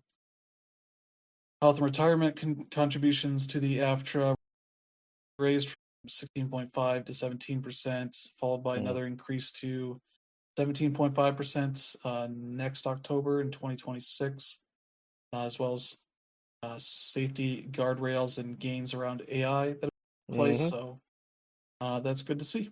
People can get back to work and doing the cool stuff that they love to do. So there you go. Yeah. So that's good. Good that strike is finally ending officially. I'm glad that they got most of what they were looking for. And yeah, hopefully, I mean, I say hopefully, but let's be honest, we're going to have more AI related issues are going to be coming up. So I would not be surprised if this is not the end of the story. Yeah, there'll still be other companies and actors that aren't in the union that'll be dealing with issues, but at least for the people covered by this is some good news. So yeah, I think it's going to do it for the show. We'll get to the summer release preview, which covers July, August, and September. We'll skip over the July stuff that has already come out because that's already out. So let's see. Starting on the 15th, that'll be on Tuesday, we have Eden Zero, the Konami published game from the creator of Fairy Tail. That will be an action RPG anime game with all the fun stuff that comes with that. So there's that. That is on let's see, PlayStation, Xbox, Switch 1 and 2, and PC. Or no, that's PS5, Xbox, PC. That's looking at the wrong one. Also got Neverwinter Nights 2 Enhanced Edition. That's coming to console, PS5, Xbox, Switch, and PC. So people can check out that classic PC RPG. Mm-hmm. Let's see, and then also Ready or Not coming to PS5 and Xbox. That is a game that has plenty of controversy to it, because it is essentially a first-person shooter, tactical first-person shooter. You're playing a SWAT team dealing with, active shooter situations. And I believe there is a school shooting as one of the missions. That was also one of those things that people were not happy to see in this kind of game. But also you're playing the part of the cops in this, so part cop propaganda. They got their way, I guess, to actually be competent in these matters that they often aren't. So there's that. Let's see. There is on the 17th a game called Anomaly Collapse for the Switch. That looks pretty nice. It's a roguelite kind of game. That looks it's got that came out on PC last year. It's a roguelite tactics game. Almost got like a Darkest Dungeons kind of battle system there. That looks neat.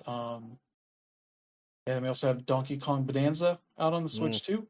Yep, that's probably going to be like the big first party Nintendo release other than Mario Kart World. And honestly, it looks incredibly fun. So so there's that. Yeah, it comes out next week. We'll see what the reviews say. Well, this week, yeah.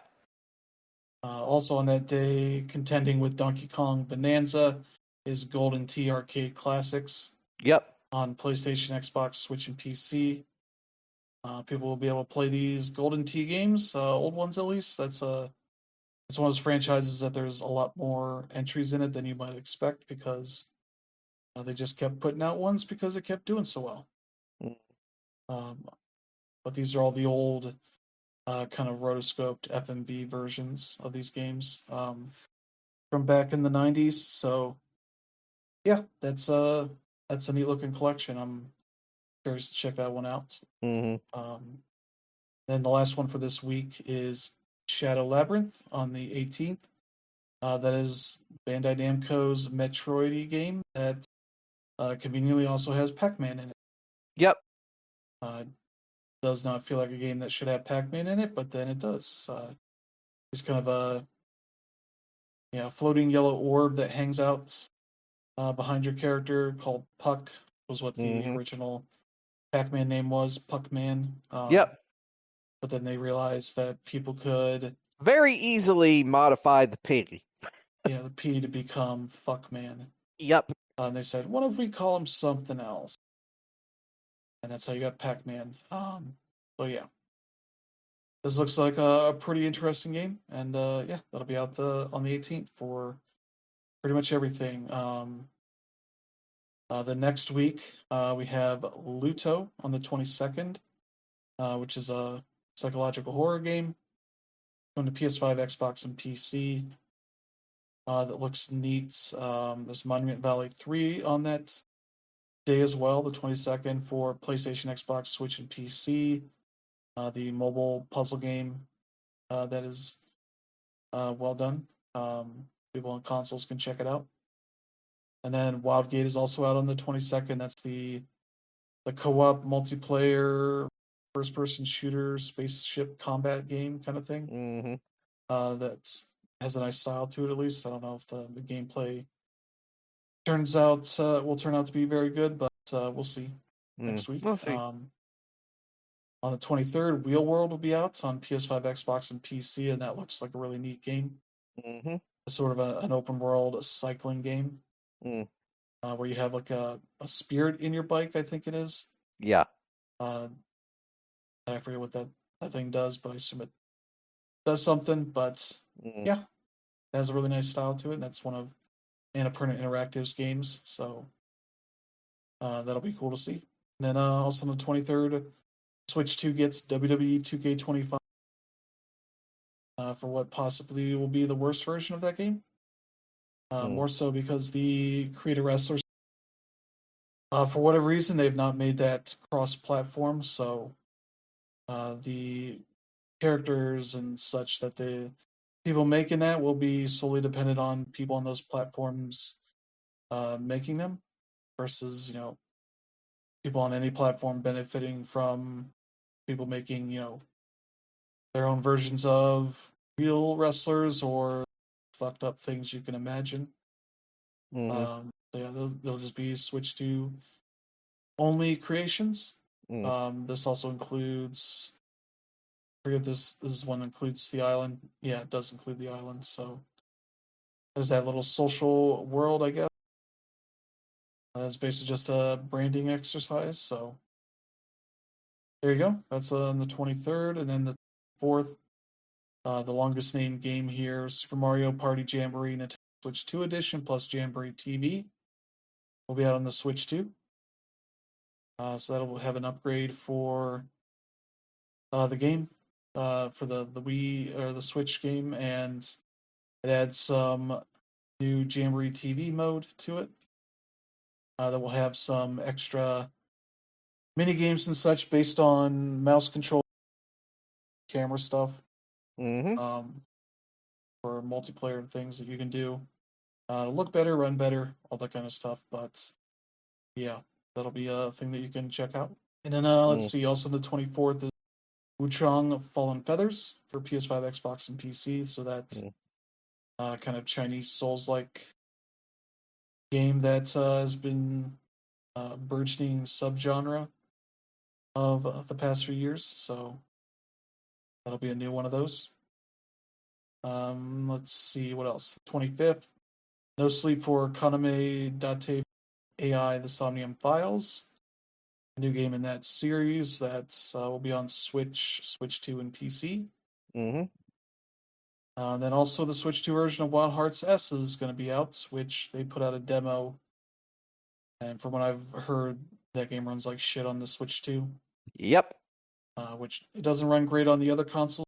So Mm-hmm. didn't really necessarily have much of a chance, but we'll see if the final release runs any better. But that is a neat Monster Hunter clone, because there's no new Monster Hunter on the Switch 2 yet, so this is your main one, other than playing Monster Hunter Rise, which should run very well on the Switch 2, but probably could use an update to help it run a little bit better. But yeah, it's the end of that week, and then the last week of the month, there's on the 29th, Achilles Survivor. This is a Vampire Survivors like kind of game.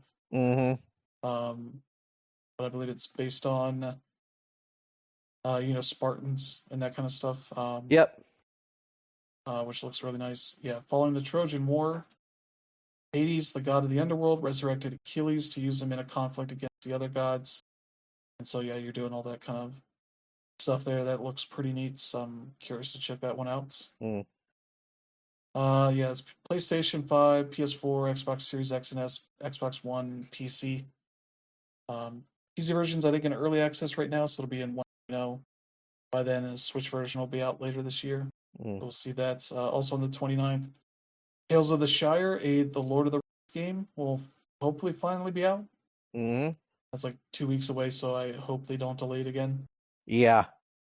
But yeah, that's PS5, Xbox, Switch, and PC, so you can finally get the chill Hobbit game. Let's see, and then yeah, there's 9 Years of Shadows for PS5 and Xbox 31st.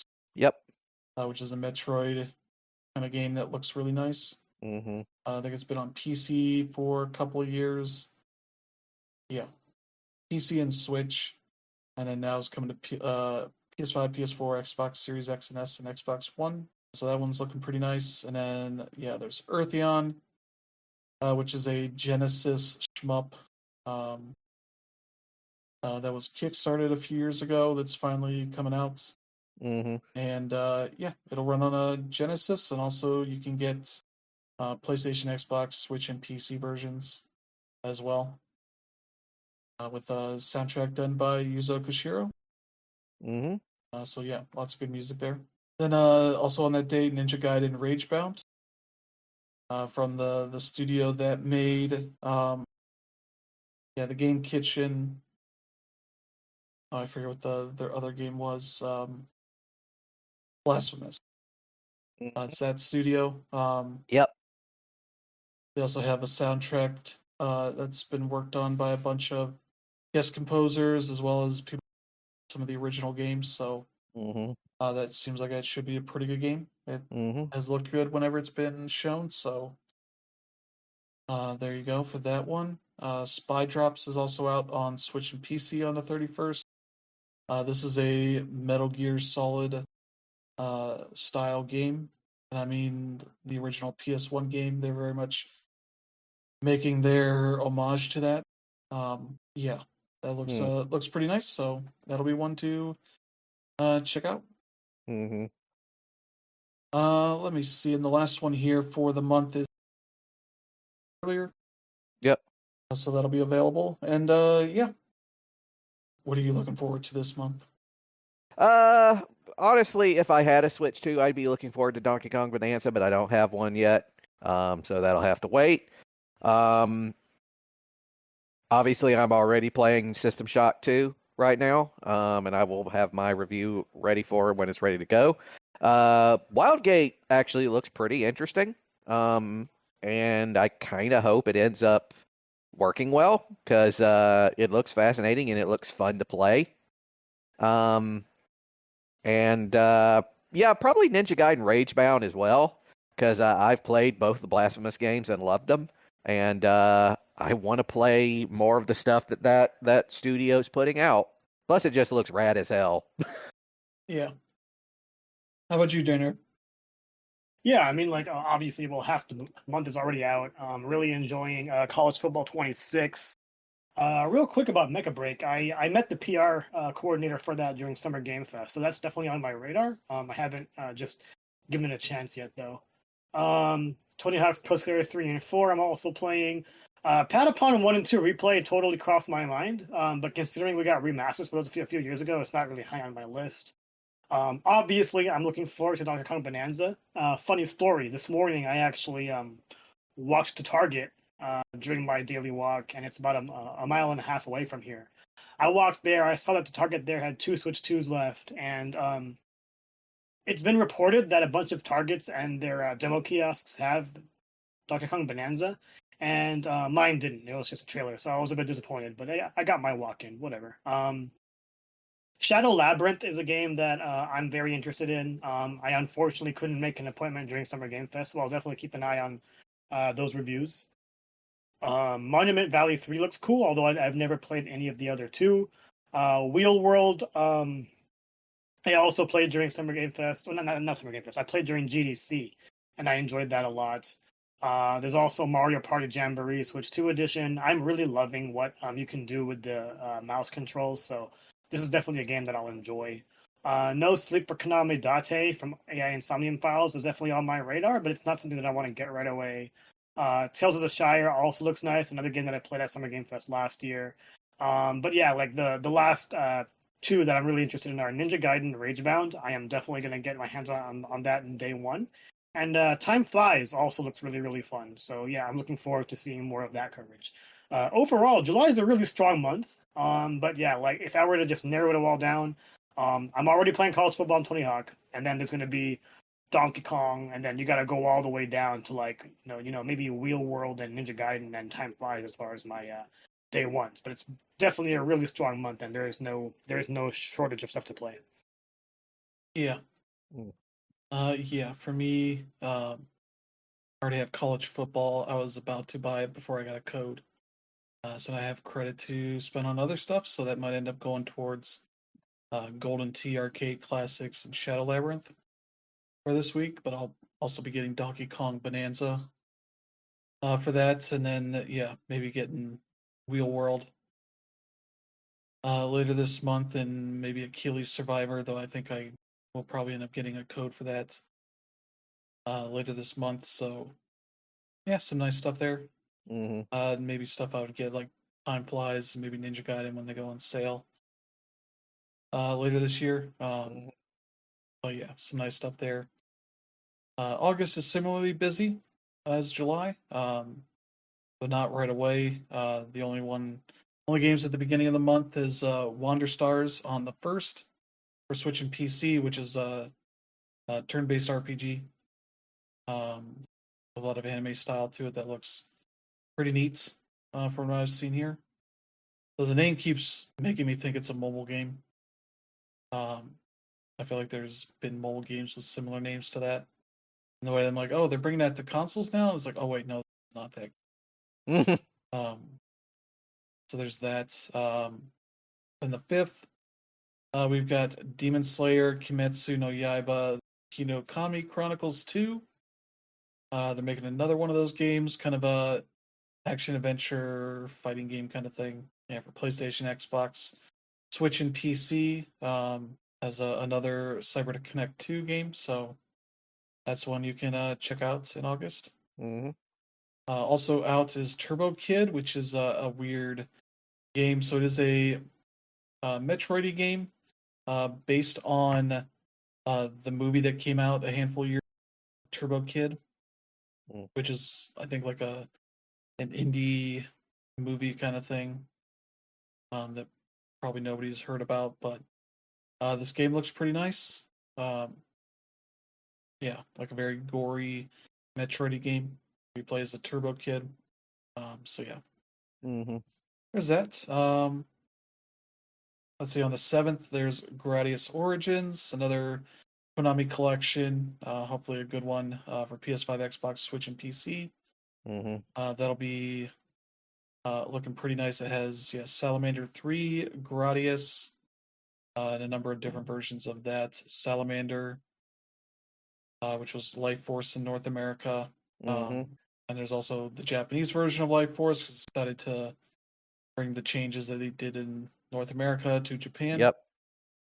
And there's Gradius 2, Gopher no Yabo, which came out here under the name Vulcan Venture. This is one of those series that they changed the names a lot because nobody gave a shit about what a salamander is or Gradius was at that point. There's Gradius 3, Densetsu Kara Shinwa A.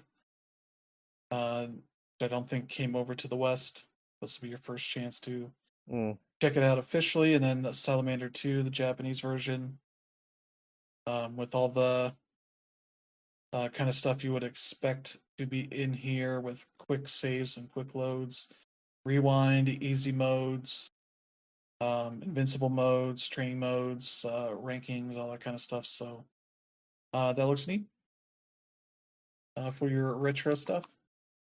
Also on the 7th for your retro, Dead 2 remake for Switch and PC. Though I guess at this point, probably should be a heads up that Forever Entertainment's working on this. And the most recent, what was the other thing they just put out? From Mission 3 remake has AI in it. And some really terrible looking AI up-resed art that did not understand what it was up-resing. So yeah, I assume this probably has something like that in it. So you may end up wanting to skip this or wait until there's more information on if it's using that or not. But I believe that is the best game in the series from what fans have to say. So it'd be a shame to ruin that with that shit because I think Square Enix is the one that owns the rights to that. Or is this Sega? Like it's Sega. So yeah, them not giving a shit enough about these games to do them right. Yeah. Bites the fans in the ass. So there you go. Also on the 7th is Ritual of Raven. If you want your cozy Stardew Valley like game, but featuring witches, that's what this seems to be. Yeah, Switch and PC, so that's one you can check out.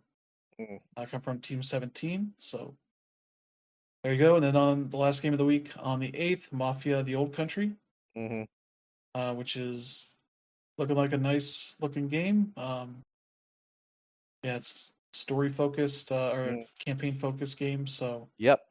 no multiplayer or anything like that. So I believe it's also launching at $50. So you don't have to pay a ton for that game if you're into it. So that's one to check out. Yeah, let's see. 12th, there's Raw Raw Boom. We talked about that earlier. Nice looking game. Senua's Saga Hellblade 2 comes to the PS5. I don't know that one's going to do very well, but there's that.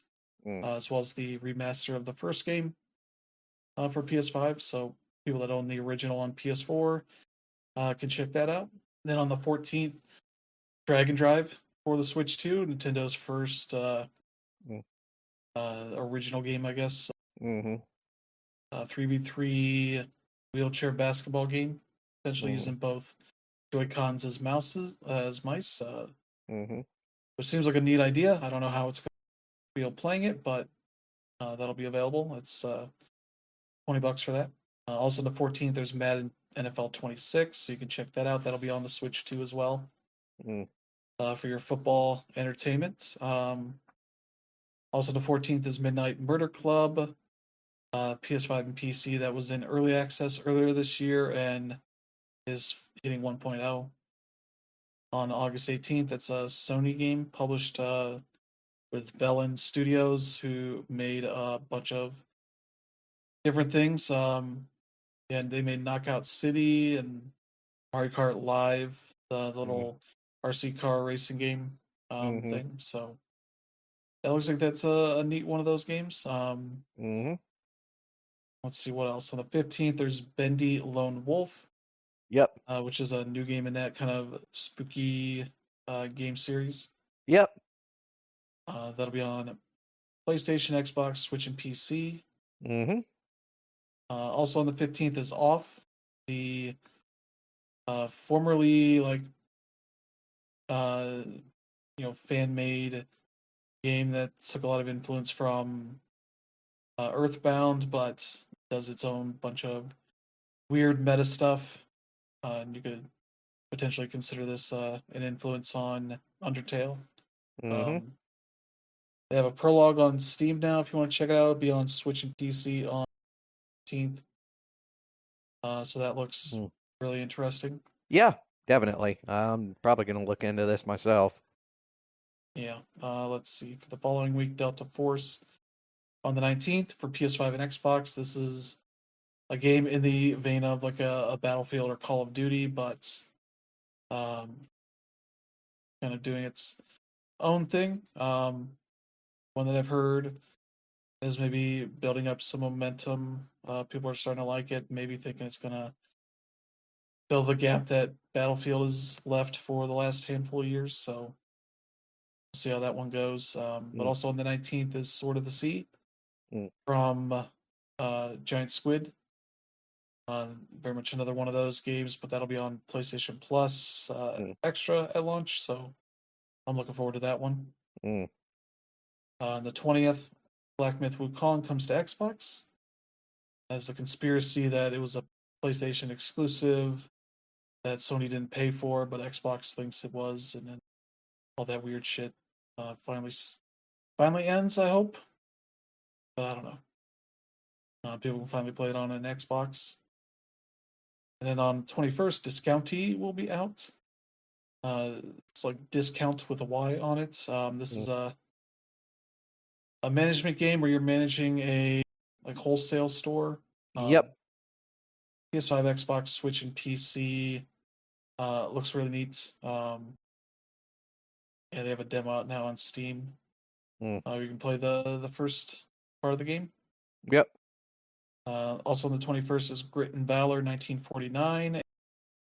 Roguelite RTS game coming to PS5, PSVR 2, Xbox, Switch, and PC VR. So that's one you can check out. Also on the 21st is another level 5 game. Their second one of the year, I think. Inazuma 11 Victory Road. This one's been in the works for a while. Oh, yeah. They put out a couple of demos or betas or whatever earlier this year. It'll be coming to everything: PlayStation, Xbox, Switch, Switch 2, and PC. with cross-play and cross-save support. So yeah, maybe they'll have another hit with that, like Fantasy Life I has been. And then on the 22nd, the last game of the week is Dying Light: The Beast, PlayStation, Xbox, and PC. That's was supposed to be an expansion for Dying Light 2, but kind of turned into its own thing. So there's that to check out, and then yeah, we still got another handful of games here. Gears of War Reloaded on the 26th, a remaster of the remaster they did 10 years ago, the first game in the series. People can check that one out. Yep. Helldivers 2 comes to Xbox Yep. on the 26th, so people on Xbox can check that out. Mm-hmm. Also, the 26th is Space Adventure Cobra: The Awakening. Yeah, that is a name I have not heard in a long ass time. Yeah, if you don't know that, it's a 70s anime. Well, 70s, early 80s. Yeah. The manga's 78. Yeah, and it was in Shonen Jump, by the way. Yeah. And this game covers the first 12 episodes of the anime series. Yep. So you can go in blind or watch those to see what this is going to be. But yeah, this has a really nice look to it. Seems like a side-scrolling action platformer. Mm-hmm. You're doing a bunch of cool-looking stuff from what it looks like. Yeah. So yeah, that's one you can check out. Yeah, I actually like Space Adventure Cobra. I first got exposed to that. I think a lot of people, the way a lot of my generation was, it showed up in this music video on MTV, by God, I'm forgetting what it was called. Him. God, I'm completely blanking on it, and it sucks because it was actually a really good song, and I liked it, but I cannot remember who the musician was. But yeah, it is like one of the most anime of all animes you will ever see. Like that is like the only way I can describe it. Yeah. So yeah, there's a game for you to check out. Kind of surprising there's a game based on an anime that old, but probably pretty cheap. Let's see. Story of Seasons, Grand Bazaar, coming to Switch, Switch 2, and PC on August 27th. So Mm-hmm. there'll be another one of these games as Yep. Rune Factory just came out on the Switch 2 at the launch. So there'll be another one if you need your farming and action stuff. So there's that. Let's see what else here. The 28th, a new long title game here from Nintendo. Kirby and the Forgotten Land Nintendo Switch 2 edition plus Starcross will be out on the Switch 2. Yep. They're essentially adding a new expansion to the game. Yep. That I believe is a $20 expansion. Mm-hmm. For it. So if you don't own that game already, it's a $20 or an $80 game. Mm-hmm. But yeah, that base game is really good. I need to finish it up here before this comes out, so that'll be one of my things I need to play more of. Also on the 28th, there's the Nightling, which is like a 3D action adventure platformer game. Yep. Coming to PS5, Xbox, Switch, and PC. That looks pretty nice. Mm-hmm. We also have on the 28th, Metal Gear Delta Snake Eater finally comes out. Yeah. PS5, Xbox, and PC, essentially a modern upgrade of the 3. Yep. It seemed like they'd mostly used the same game as like a framework and just built up the visuals and all that around it. So there's that. Also the 28th, Super Robot Wars Y. If you like your mech anime, there's probably a bunch of that in this. It is a strategy RPG game. I'm trying to see if they have a list of. Oh yeah, here's all the featured series: Raideen the Brave, Combattler V, Aura Battler Dunbine, the new story of Aura Battler Dunbine, Heavy Metal Game, the Mobile Suit Zeta Gundam, Mobile Suit Gundam Char's Counterattack, MMSV, Mobile Suit Gundam, Mobile Fighter G Gundam, Mm-hmm. Gundam Wing Endless Waltz, Mobile Suit Gundam Seed Destiny, Mobile Suit Gundam The Witch from Mercury Season 1, Yep. Makan Kaiser versus Great Darkness General, Mm-hmm. Gitter Robo Arc, Majestic Yep. Prince, Macross Delta, Mm-hmm. Macross Delta Passionate Walkure, Code Gaius Lelouch of the Rebellion, Emperor Code Mm-hmm. Gaius Lelouch of the Resurrection. It has Mm-hmm. a semicolon in the middle of Resurrection, because why not? That's just a Japanese thing. Godzilla Singular Point and SSSS Dyna Zenon. Mm-hmm. So yeah, a bunch of mech anime if you need that. Yeah, I'm sure anybody out there who doesn't know mech anime, you probably thought you just spoke a bunch of gibberish. But rest assured, I understood every word he said. Yeah. If you're not ready for that one, the last one that just came out goes on sale for pretty good prices on all the platforms that it's on. So that's one you can check out and get ready. Mm-hmm. Let's see. Then yeah, Varlet is also out on the 28th. PS5, Switch, and PC. This is basically what if somebody finally decide to make a Persona game, Mm-hmm. but not in the Atlas style. Yeah, it's a school life RPG game. Mm-hmm. But dealing with people or the students being involved in their what they call the cross reality, virtual reality, known as Johari. Mm-hmm. It is used for everything from finding basic information and making purchases to serving as a social networking and messaging. And it goes bad. It causes Mm-hmm. what they call glitches Mm-hmm. and all that. So yeah, it seems like a lot of the Persona stuff, but made by different companies. So Yeah. I mean, if it works, I'll definitely be interested. yeah, Yeah, I mean, both Brandon and I have tried furry RPGs for years and they never hit. I hope this one Mm-hmm. does, but they don't have the best track records. Yeah. yeah. Then we end the month here on the 29th with Soul Aside finally coming out. Finally. It's supposed to be God, out May this 30th and got delayed a few more months. yeah. So that should hopefully be out. I want this game to be good so badly. Yeah. After all the work that dude has gone through, I want him to have a win here. Yeah. And then we have another month here that ends with a ninja game with Shinobi Art of Vengeance. As you get a new Shinobi game from this is Lizard Cube, makers of the Streets of Rage 4, doing a new thing with Shinobi for PlayStation, Xbox, Switch, and PC. There's that, and then one last game that just doesn't have a date yet, but we know it's supposed to be August.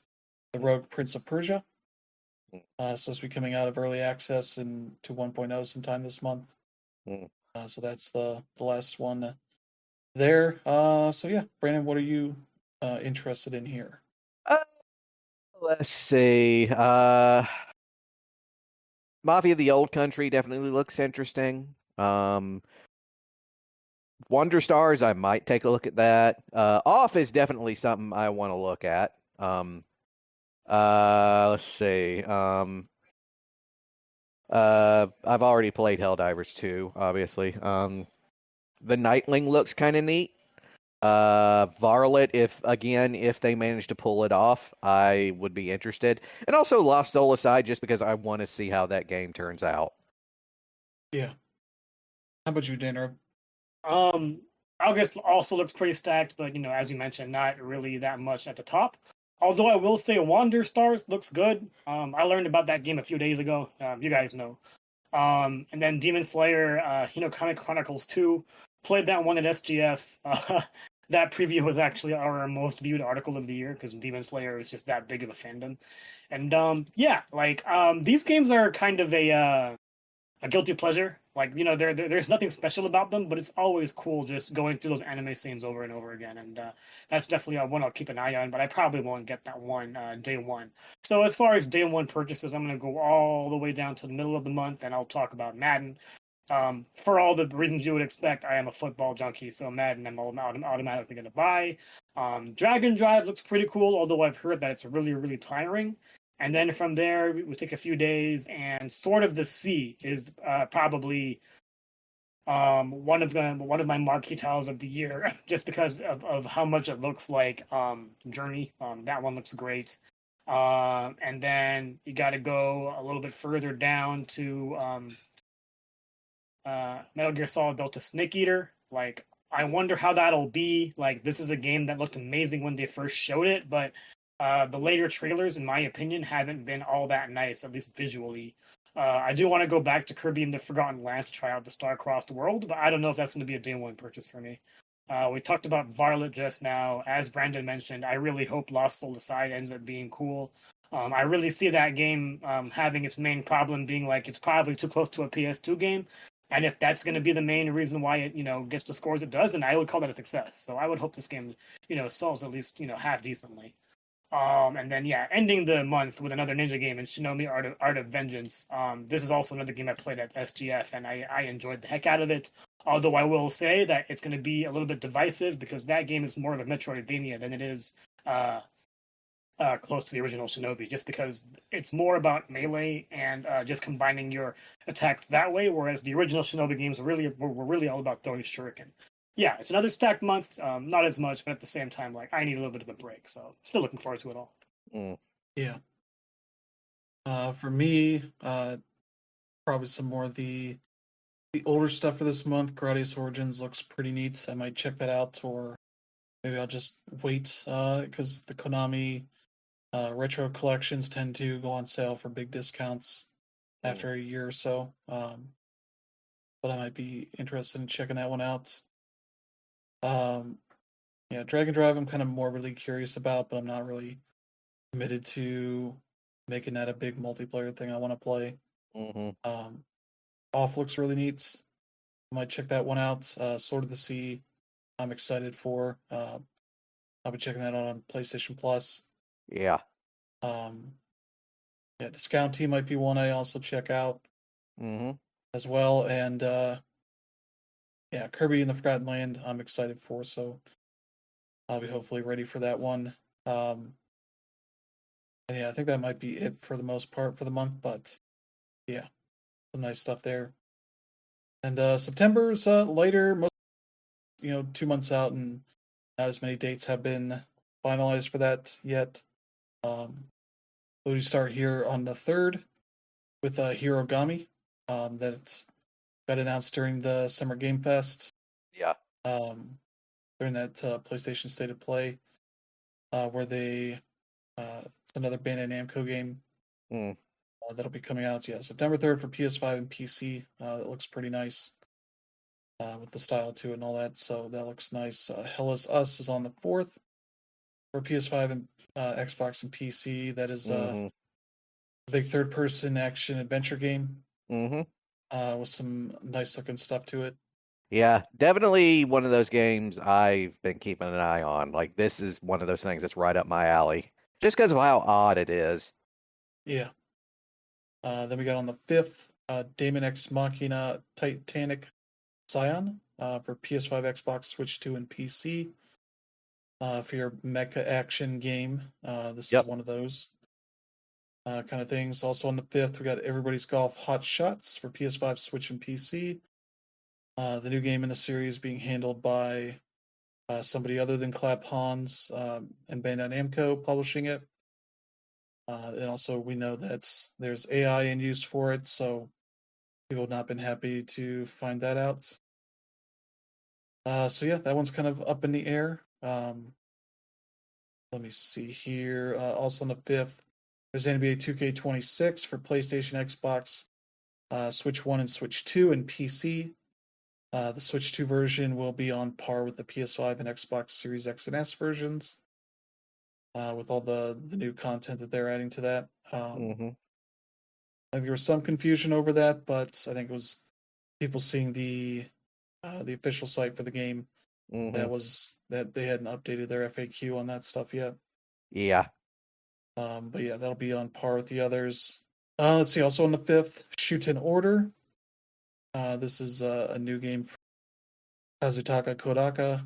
Yeah, with all the potential good and bad that comes with his games. So there you go.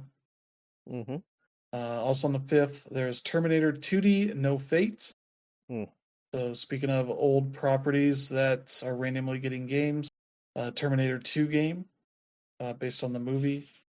Yeah, you play as Sarah Connor and the T-800 Mm-hmm. through various missions, trying to take on the T-1000 and put a stop to Skynet's plans. Yep.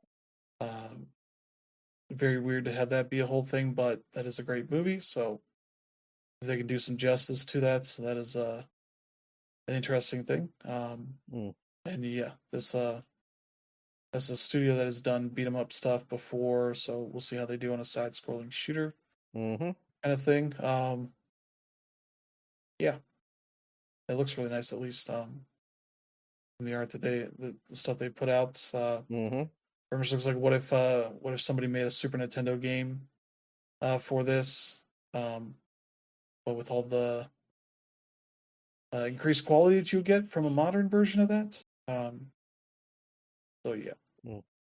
Yeah, then we take a little break here until the 12th for Borderlands 4, which will be on PS5, Xbox, Switch 2, and PC. People are pretty positively excited about that. As yeah, we've seen some gameplay and stuff talking about that. It looks like they're making some good improvements on that. Hopefully, the writing matches up with that from what they've talked about. That being a big focus for them to improve on the writing over what Borderlands 3 was. But they're also taking influence from like Destiny and some other games in this genre that have really good movement options for, double jumps and jetpack jumps and all that kind of stuff. So that looks neat. 17th here, we got Deep Rock Galactic Survivors hitting 1.0 on PC. I've played a good bit of that on my Steam Deck, and that's been a lot of fun for a Vampire like. So they're doing some good work there. So I'm curious to see what that looks like at 1.0. On the 19th, we got Toa and the Guardians of the Sacred Tree. That's another Bandai Namco game that they've got coming out here in the next few months. A roguelite action game that has a really nice look to it. So that's shown off pretty well. Also on the 19th, Trails in the Sky first chapter. So the remake of the first game in the Sky series. Yep. Trilogy is happening. Yes, it is. For a little trilogy that kind of has been mostly inaccessible for quite a while. Even the PC version's kind of outdated a bit for what it is, because it was basically a straight port of the PC or PSP version. And it's like, it works enough on modern PCs, but you might have to just be careful with certain things. There's that. Then on the 25th, Silent Hill F releases. As this new era of positivity about Silent Hill games is happening, as people are cautiously optimistic about new games. So that's one that looks pretty neat. Also on the 25th, the complete opposite experience, Sonic Racing Cross Worlds. It's coming to PlayStation, Xbox, Switch, and PC. This is going to be a Sonic-focused cast for the launch. All the crossover characters that you've seen are all DLC. Even the Sega ones are ones that will be coming with DLC post-launch. Minecraft, SpongeBob, all that stuff is post-launch.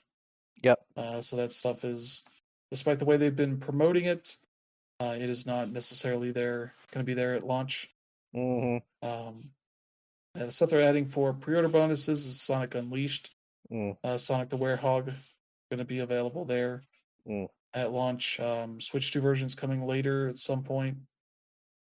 Looks like the Digital Deluxe Edition adds Sonic Prime characters. So if you're fully submerged into the Sonic ecosystem of content, you will know this stuff here. Hmm. But for everybody else, it's just going to look like a bunch of Sonic characters. Yep. So there's that. The 26th, Atelier Resleriana, The Red Mhm. Alchemist, and the White Guardians for PlayStation, Switch, and PC. Another one of those action RPGs, but with a lot more like chill vibes to them, I guess. Yeah, like a quietly big series for Koei Tecmo and the developer Gust. So there's a new one of those coming out, and then yeah, we end the month here with Alien Rogue Edition for PS5 and PC. This is essentially a 2D version of the VR game Yep. they put out last year. So yeah, that looks like it should be a pretty fun time. Hmm. Final Fantasy Tactics: The Evil East Chronicles. That finally happens. Yep. The kind of weird product that is, because it essentially includes the original game and the PSP game that kind of Yep. merged together. So you have the original game with like a better story to it, Hmm. localization and all that. But they also have a newer version that adds some new content to it, and new localization and all that. So with a new art filter over it, it looks like. Kind of looks like one of those things to not make stuff look pixely in a way that's really annoying when people turn that on. Hmm. But yeah, that's one that people have been looking forward to, as it's been rumored for a long time. Some new version of Final Fantasy Tactics, so that'll finally be out. Hmm. And then the last one here is a TBA. It's supposed to be out sometime in September, but Hotel Barcelona does not have a specific date yet. That is PS5, Xbox, and PC, and that is a what they call a 2.5D slasher film parodic action game from White Owls Inc. That is Swery 65 Studio. He's also working with Suda51 on this game, and it very much feels like a game that both of those two would work on, Hmm. with all their vibes pushed together. Yeah. Yeah, I believe it's kind of a Metroid kind of game Mhm. to it, or at least I think so. It might just be like a beat 'em up kind of thing, but got a really nice look to it and all that, and it's very weird. And yeah, Mm. it looks really nice. That's out in September at some point. So yeah, that's your September. Yep. Brandon, what are you looking forward to here? First and foremost, Hell is Us, absolutely. That game, as soon as I saw it, it was immediately on my radar, just because it's so different. Like that's really the cool thing about it, is it's very original. Like obviously, like gameplay wise, it's not terribly original, but like the actual world and setting and writing is just very original, and I just love how weird it looks. Also, Borderlands 4, because I loved Borderlands 3 in spite of the terrible writing. I thought it was a lot of fun, and I want to get back into that world again. And obviously, and Dan Reb can vouch for me on this, Trails in the Sky first chapter, because I don't have to explain why. But I might look at Silent Hill F maybe later on, probably in October, once the horror season comes in. And also definitely like Final Fantasy Tactics, because I kind of missed out on those games the first time around because I really wasn't much of a tactics person, but I definitely want to play this now. Yeah, how about you, Danner? Yeah, Hirogami looks really fun. I'm hoping we get a code for that. But if not, whatever. And then everybody's golf hotshots. I'm a huge fan of that series. This one looks way lower budget, and it doesn't surprise me considering Sony doesn't care and pretty much just licensed it out to Bandai Namco. But I'm hopeful for it. Again, this is all something that I hope we get a code for. NBA 2K26, just because I'm a sicko, I eventually do want to jump back into it. I've honestly fallen off the series just because they've really gone off the deep end with the microtransaction modes, but it still is the best basketball game available. Shuten Order looks really interesting, although it might be just a little too out there for what I want to do. And like Kodaka's already had a hit with 100 line, and I'm not expecting the same here because that would be crazy. But yeah, that's definitely one to keep an eye on. And then the 19th, that is stacked. Obviously, like there's Trails in the Sky first chapter. I'll talk about that in a little bit.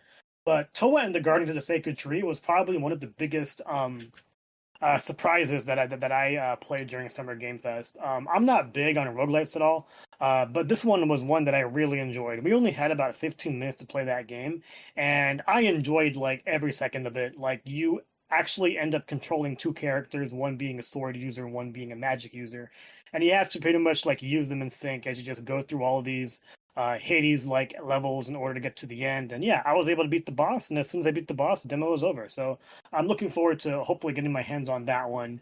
Um, Sonic Racing Cross Worlds also looks awesome. Also played that during Summer Game Fest, and coming off of Mario Kart World, I'm pretty sure like this one will hit in different ways.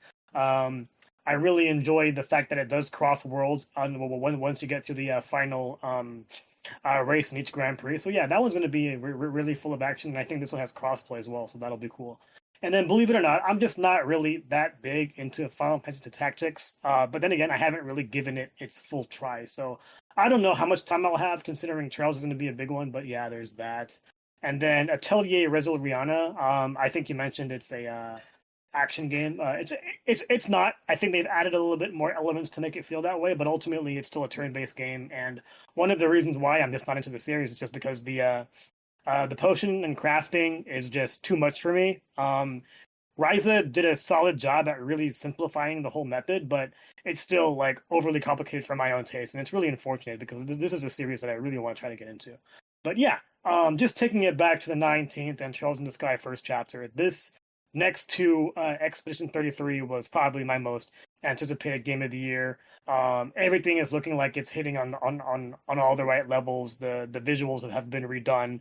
The battle system looks like it's taken a page out of the Trails Through Daybreak games to have both a turn-based and action element. This is probably the best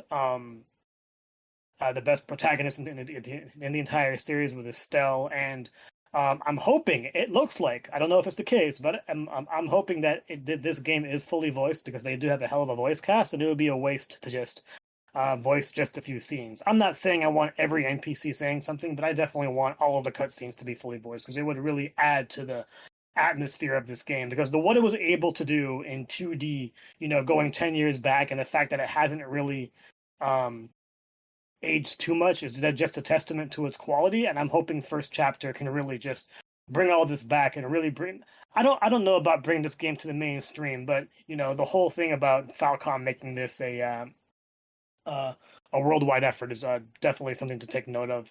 The publisher is different. It's Gung Ho doing it. We have an off and on relationship with them, but if it doesn't work out, I'm buying it day one absolutely. Yeah, it just sucks that it's coming out on the same day as Toa and the Guardians of the Sacred Tree. So it'll be interesting just trying to move the weeks around in order to get both our content finished as well as enjoying what we want to play. I also do want to quickly highlight Hotel Barcelona. I played that game during GDC, and yeah, it's both hard and stylistic in all the best ways. I just don't think I'll have a whole lot of time for it with everything coming out that month and all those months prior. Yeah.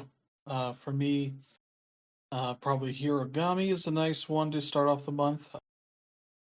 Might also check out that Terminator game because that just seems like a very silly thing to put out in 2025, but it looks neat nonetheless. I might check out Borderlands 4, but I also might just wait on that for a sale or something. I have Deep Rock Galactic Survivor in early access, so I have that for launch. I need to check out what new stuff they're going to add for that 1.0 launch, so that'll be fun. And yeah, Toa and the Guardians of the Sacred Tree looks really nice, so I'll probably be checking that one out at some point. Yeah, maybe Final Fantasy Tactics. I've played that originally on the PS1 and kind of fell off of it after a few missions because it just kind of got harder than I was expecting initially, and just kind of was like, this is not how hard this should be. Either I'm too dumb or the game is too hard for me. And I've enjoyed games in the genre before, and beaten some of them. So I don't think it's necessarily a case of it's not my genre. It's just like I like other ones better. I even kind of liked Final Fantasy Tactics Advance a bit more, from what I recall of that game. Which at some point they're gonna have to put those games out at some point because it Yeah. seems like there's a sizable audience that likes that more than Tactics. Mm-hmm. And they're very annoying about it. So Yeah. that's an audience they would probably like to sell to and make them put their money where their mouth is. So yeah, that could be nice. But yeah, Hotel Barcelona would be nice to see. I really like Swery and Suda 51's style for what they want to make in games, and this one looks like it could be pretty cool. So yeah, that's gonna do it for the preview. Thank you to Brandon Danner for joining us this week. Always. No worries. We got a lot of time ahead of us for all these games to come out, but yeah, we'll end the show here and come back next week with a new slate. And yeah, we got some things going on. This week's going to be a busy week, as I mentioned. Donkey Kong Bonanza is out this week. Golden Tee Arcade Classics, Shadow Labyrinth. The nice games are coming out here. Yeah, we'll be talking about the new things we're playing next week. And yeah, thank you all for tuning in. If you enjoy the show, for friends and family know, they should check out the podcast and select strangers that are also excited about games coming up. Seriously. Yeah, there's a lot of them. So yeah, thank you all for tuning in. Hope you have a good week ahead. We will see you all next time. Have a good one. Bye.